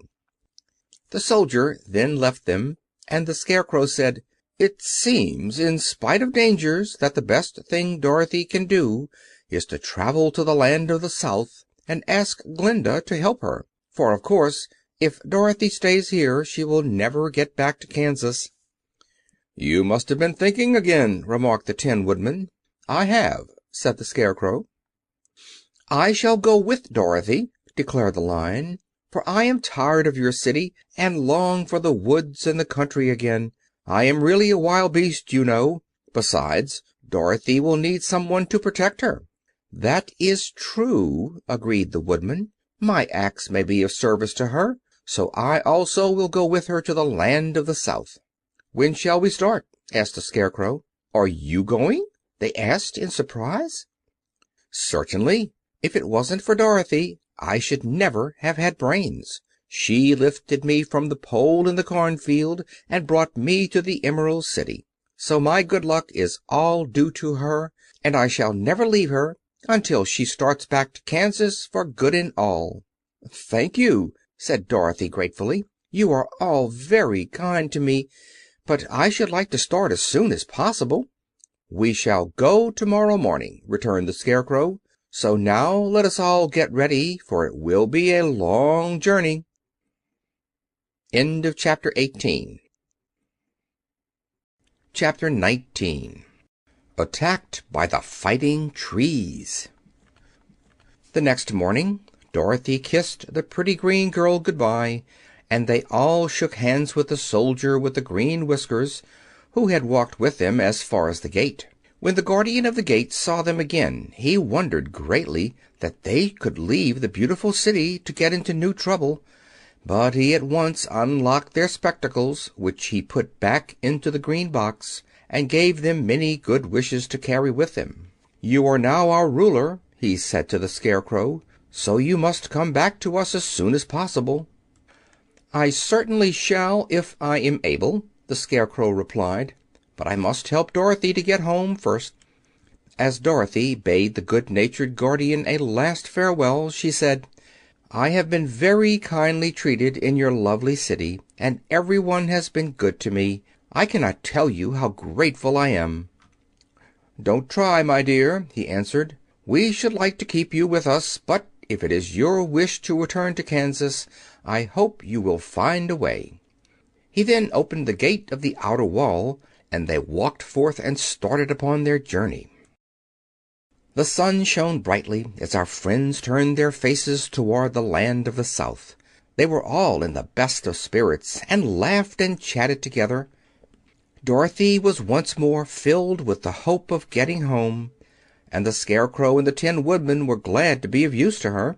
As for the Lion, he sniffed the fresh air with delight, and whisked his tail from side to side in pure joy at being in the country again, while Toto ran around them and chased the moths and butterflies, barking merrily all the time. "City life does not agree with me at all," remarked the Lion, as they walked along at a brisk pace. "I have lost much flesh since I lived there, and now I am anxious for a chance to show the other beasts how courageous I have grown." They now turned and took a last look at the Emerald City. All they could see was a mass of towers and steeples behind the green walls, and high up above everything the spires and dome of the Palace of Oz. "Oz was not such a bad wizard, after all," said the Tin Woodman, as he felt his heart rattling around in his breast. "He knew how to give me brains, and very good brains, too," said the Scarecrow.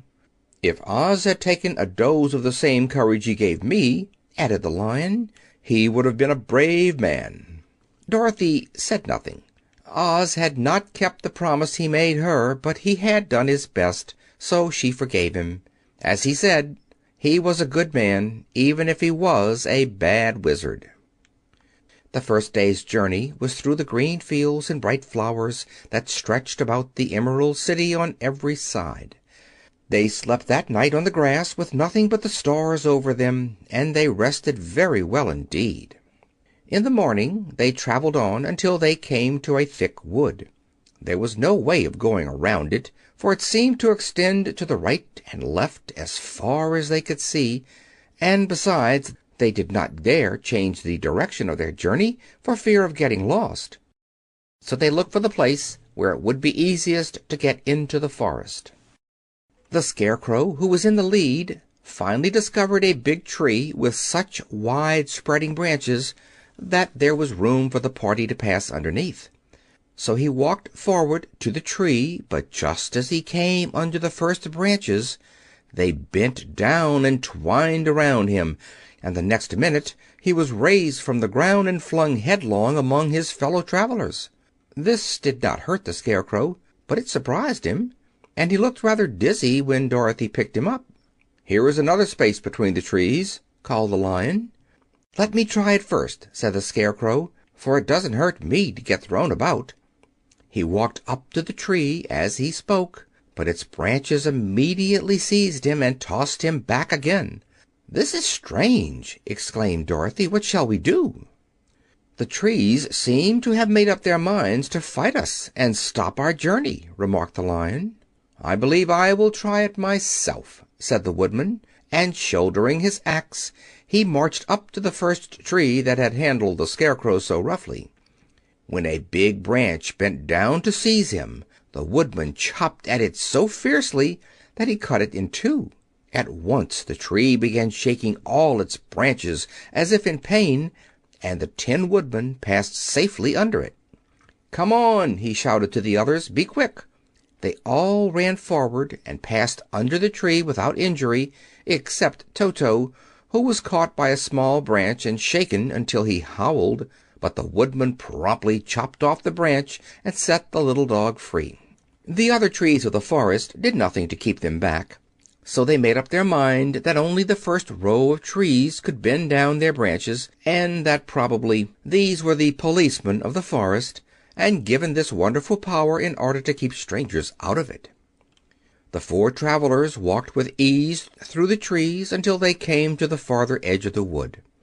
Then, to their surprise, they found before them a high wall which seemed to be made of white china. It was smooth, like the surface of a dish, and higher than their heads. "What shall we do now?" asked Dorothy. "I will make a ladder," said the Tin Woodman, "for we certainly must climb over the wall." End of chapter 19. Chapter 20. The Dainty China Country. While the Woodman was making a ladder from wood which he found in the forest, Dorothy lay down and slept, for she was tired by the long walk. The Lion also curled himself up to sleep, and Toto lay beside him.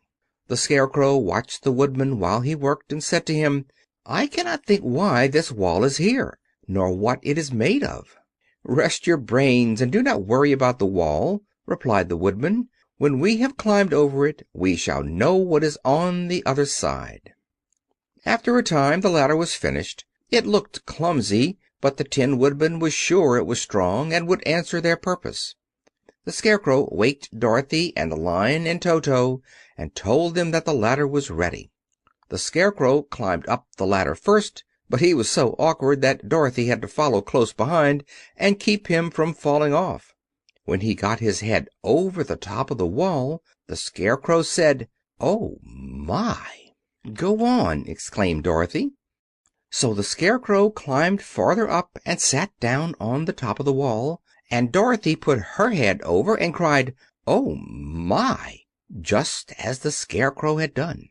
Then Toto came up and immediately began to bark, but Dorothy made him be still. The Lion climbed the ladder next, and the Tin Woodman came last, but both of them cried, "Oh, my!" as soon as they looked over the wall. When they were all sitting in a row on the top of the wall, they looked down and saw a strange sight. Before them was a great stretch of country, having a floor as smooth and shining and white as the bottom of a big platter. Scattered around were many houses made entirely of china and painted in the brightest colors. These houses were quite small, the biggest of them reaching only as high as Dorothy's waist. There were also pretty little barns with china fences around them, and many cows and sheep and horses and pigs and chickens, all made of china, were standing about in groups. But the strangest of all were the people who lived in this queer country. There were milkmaids and shepherdesses, with brightly colored bodices and golden spots all over their gowns, and princesses with most gorgeous frocks of silver and gold and purple, and shepherds dressed in knee breeches with pink and yellow and blue stripes down them, and golden buckles on their shoes, and princes with jeweled crowns upon their heads, wearing ermine robes and satin doublets, and funny clowns in ruffled gowns with round red spots upon their cheeks and tall pointed caps. And, strangest of all, these people were all made of china, even to their clothes, and were so small that the tallest of them was no higher than Dorothy's knee. No one did so much as look at the travelers at first, except one little purple china dog with an extra large head, which came to the wall and barked at them in a tiny voice, afterwards running away again. "How shall we get down?" asked Dorothy. They found the ladder so heavy they could not pull it up.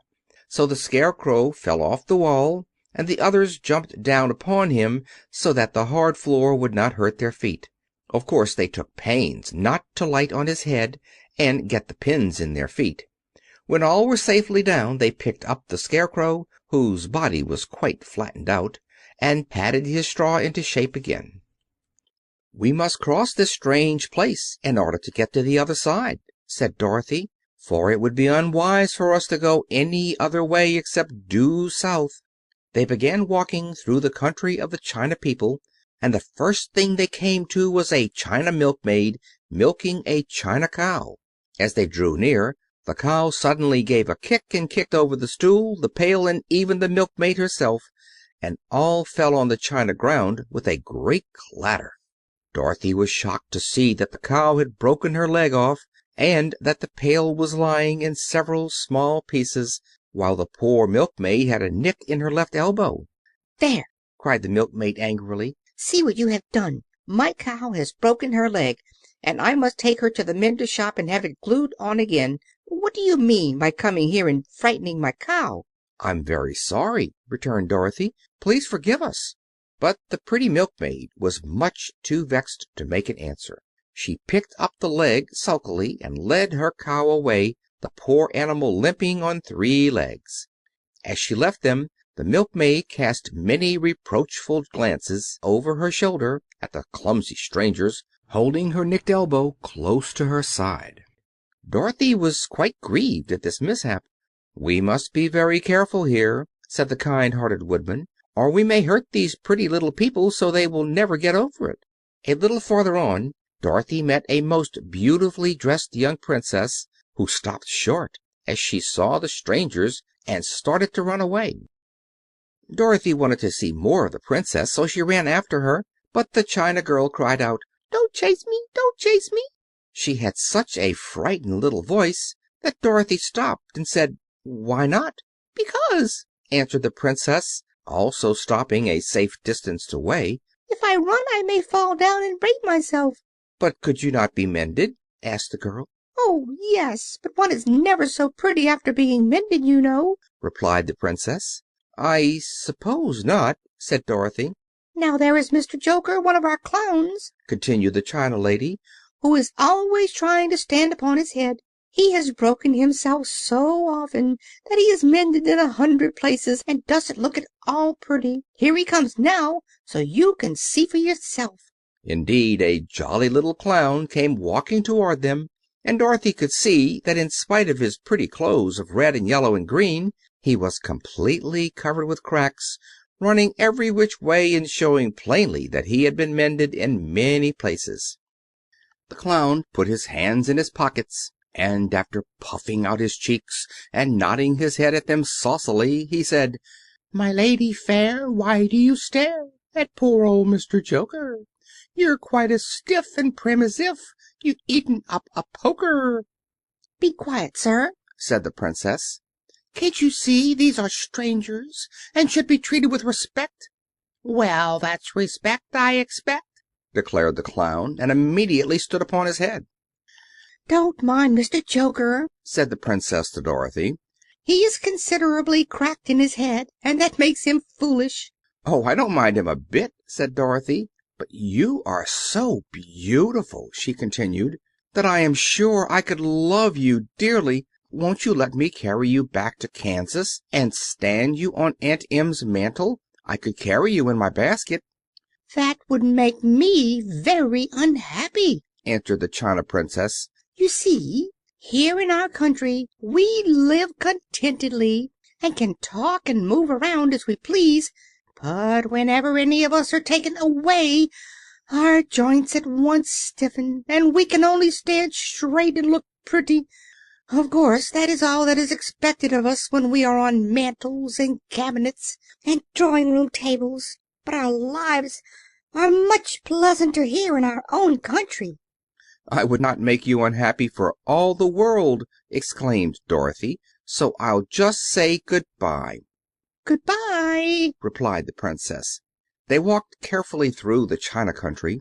The little animals and all the people scampered out of their way, fearing the strangers would break them, and after an hour or so the travelers reached the other side of the country and came to another china wall. It was not so high as the first, however, and by standing upon the Lion's back they all managed to scramble to the top. Then the Lion gathered his legs under him and jumped on the wall, but just as he jumped, he upset a china church with his tail and smashed it all to pieces. "That was too bad," said Dorothy, "but really I think we were lucky in not doing these little people more harm than breaking a cow's leg and a church. They are all so brittle."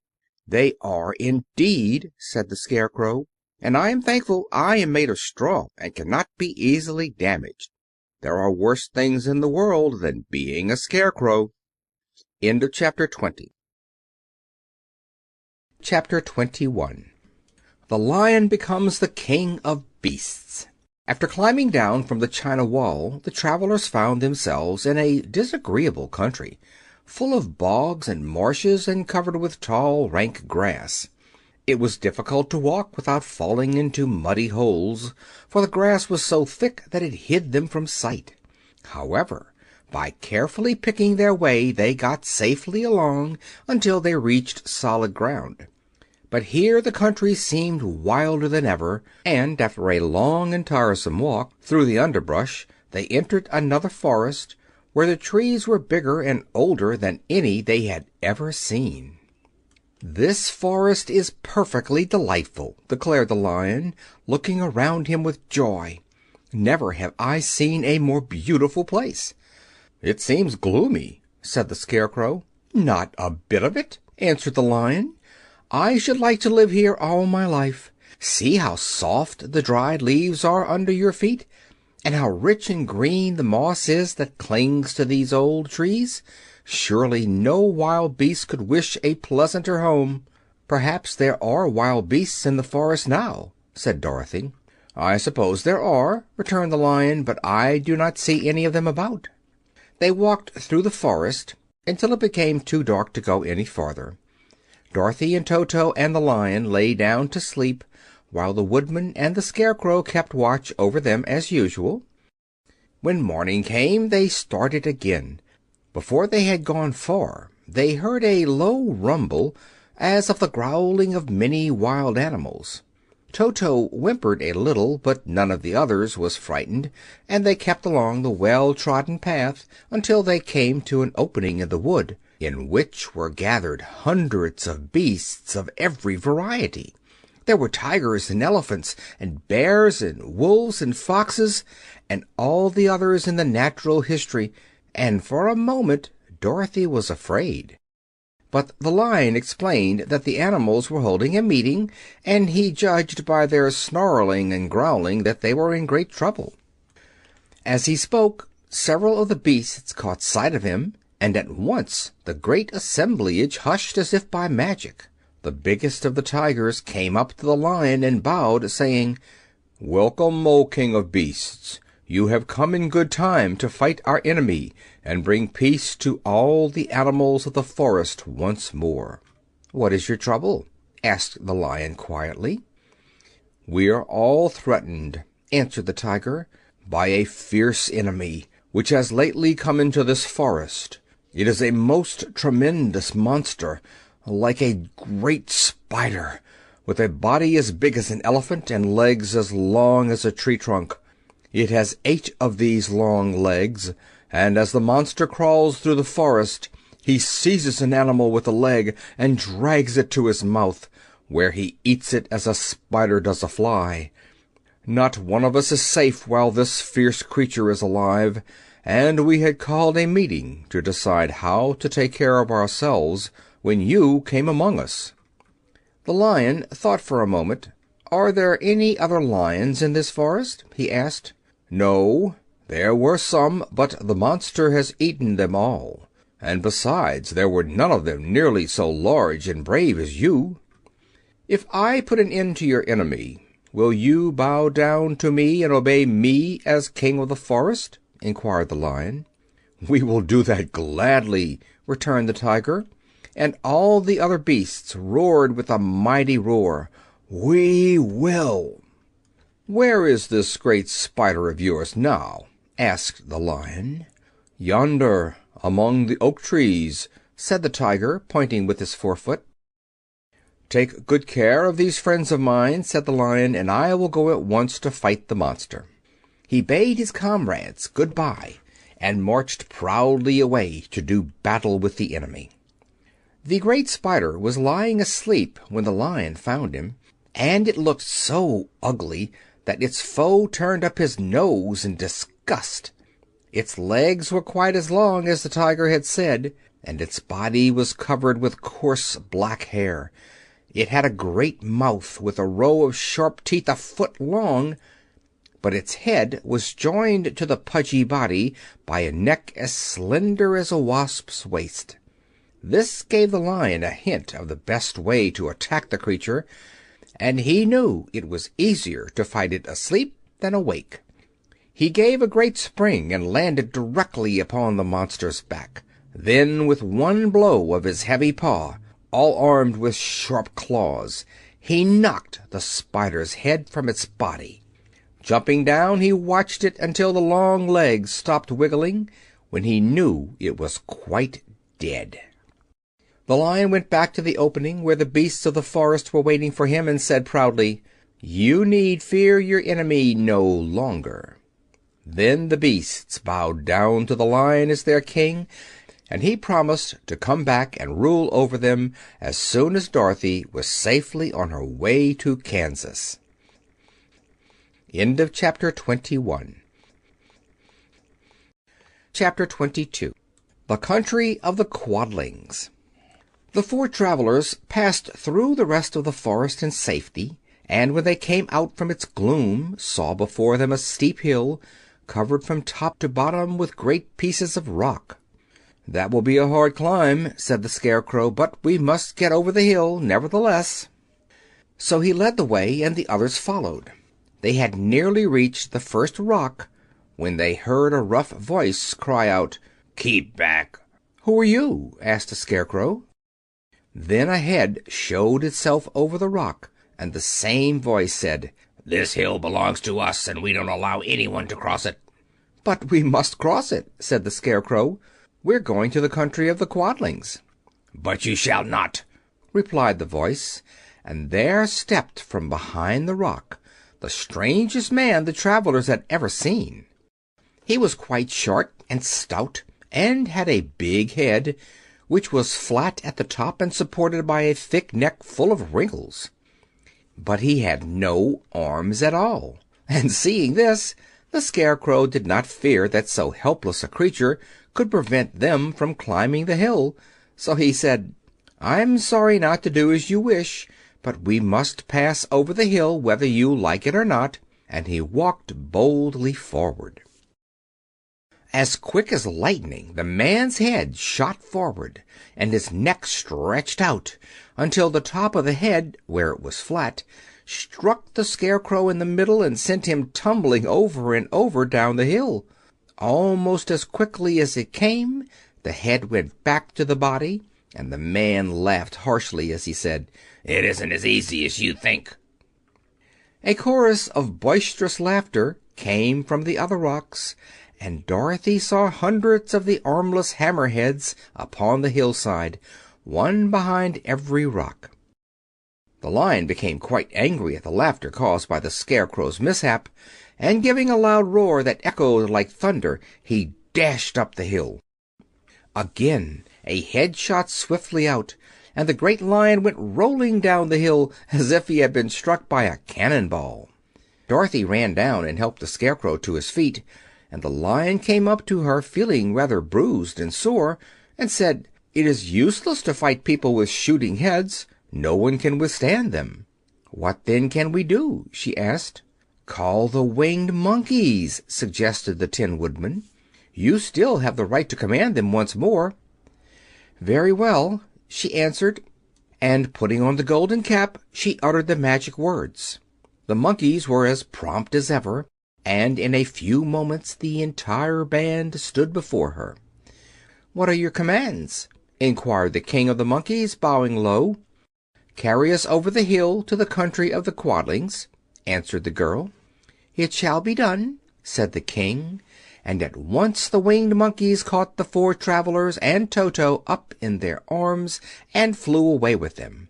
As they passed over the hill, the hammerheads yelled with vexation and shot their heads high in the air, but they could not reach the winged monkeys, which carried Dorothy and her comrades safely over the hill and set them down in the beautiful country of the Quadlings. "This is the last time you can summon us," said the leader to Dorothy, "so goodbye and good luck to you." "Goodbye, and thank you very much," returned the girl, and the monkeys rose into the air and were out of sight in a twinkling. The country of the Quadlings seemed rich and happy.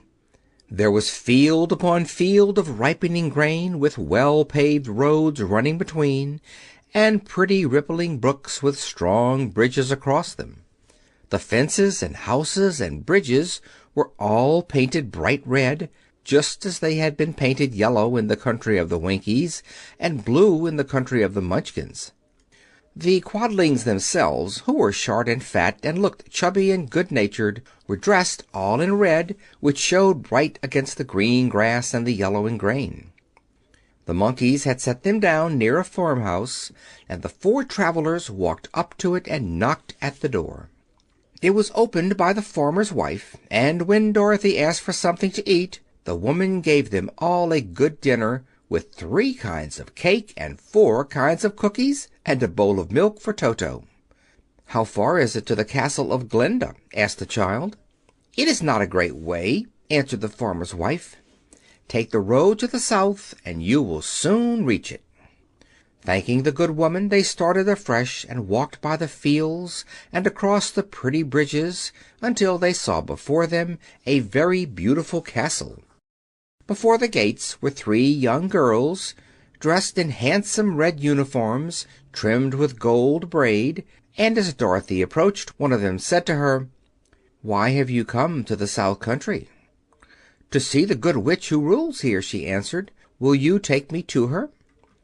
"Let me have your name, and I will ask Glinda if she will receive you." They told who they were, and the girl soldier went into the castle. After a few moments she came back to say that Dorothy and the others were to be admitted at once. End of Chapter 22. Chapter 23. Glinda the Good Witch grants Dorothy's wish.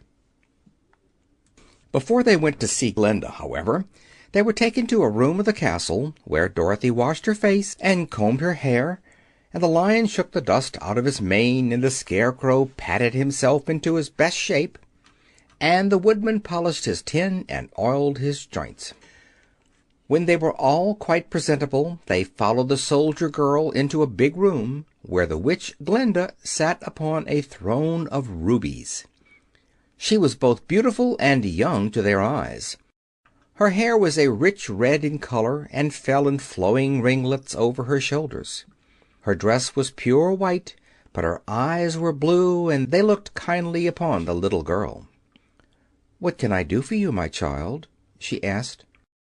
Dorothy told the witch all her story, how the cyclone had brought her to the land of Oz, how she had found her companions, and of the wonderful adventures they had met with.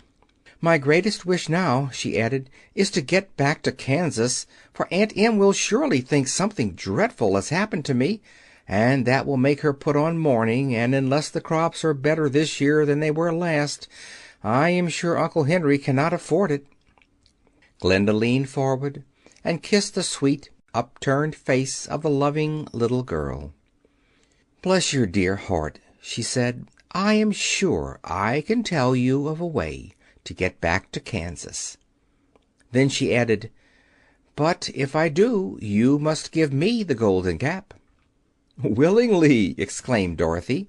"Indeed, it is of no use to me now, and when you have it you can command the winged monkeys 3 times.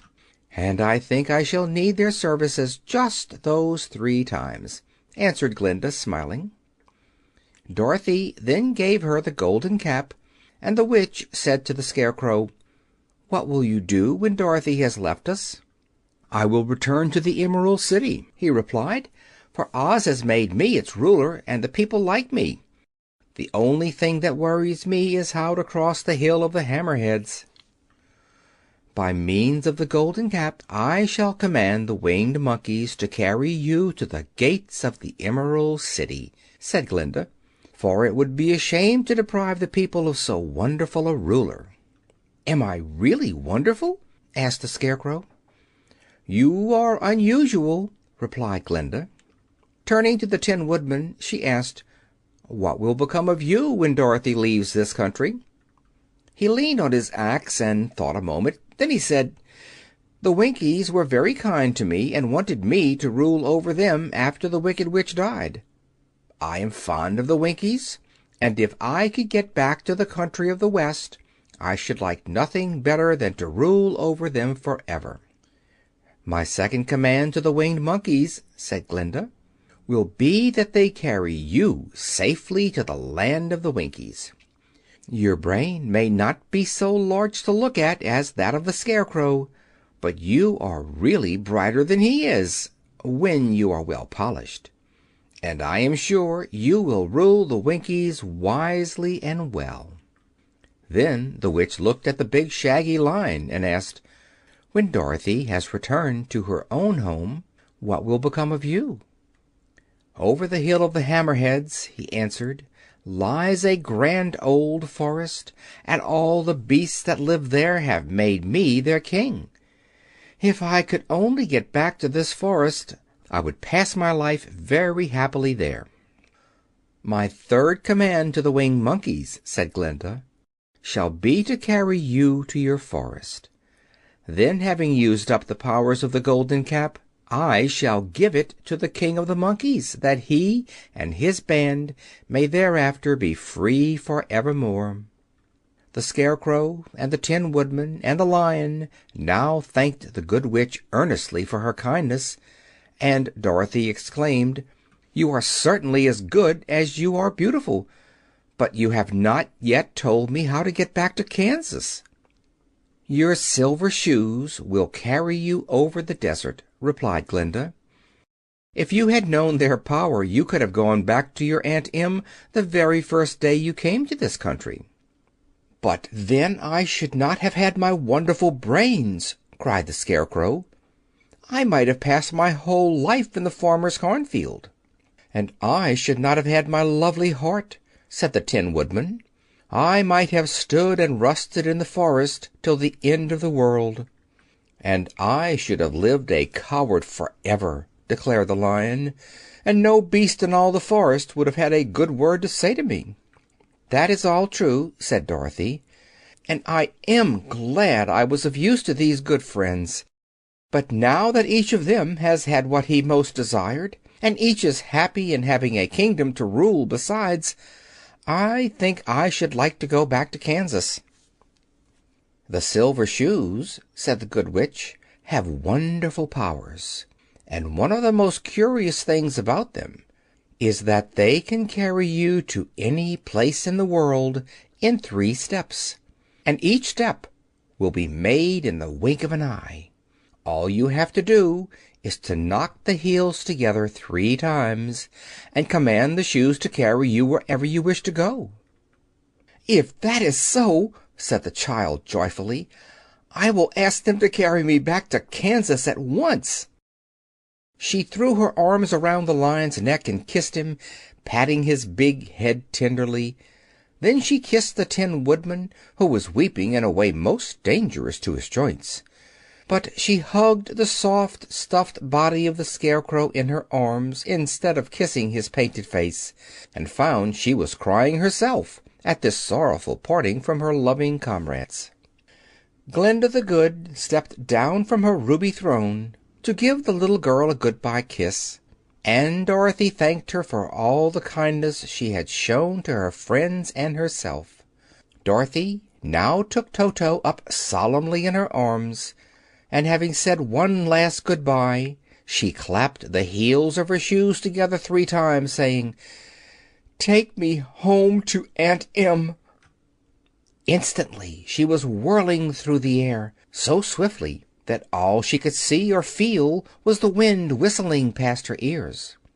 The silver shoes took but 3 steps, and then she stopped so suddenly that she rolled over upon the grass several times before she knew where she was.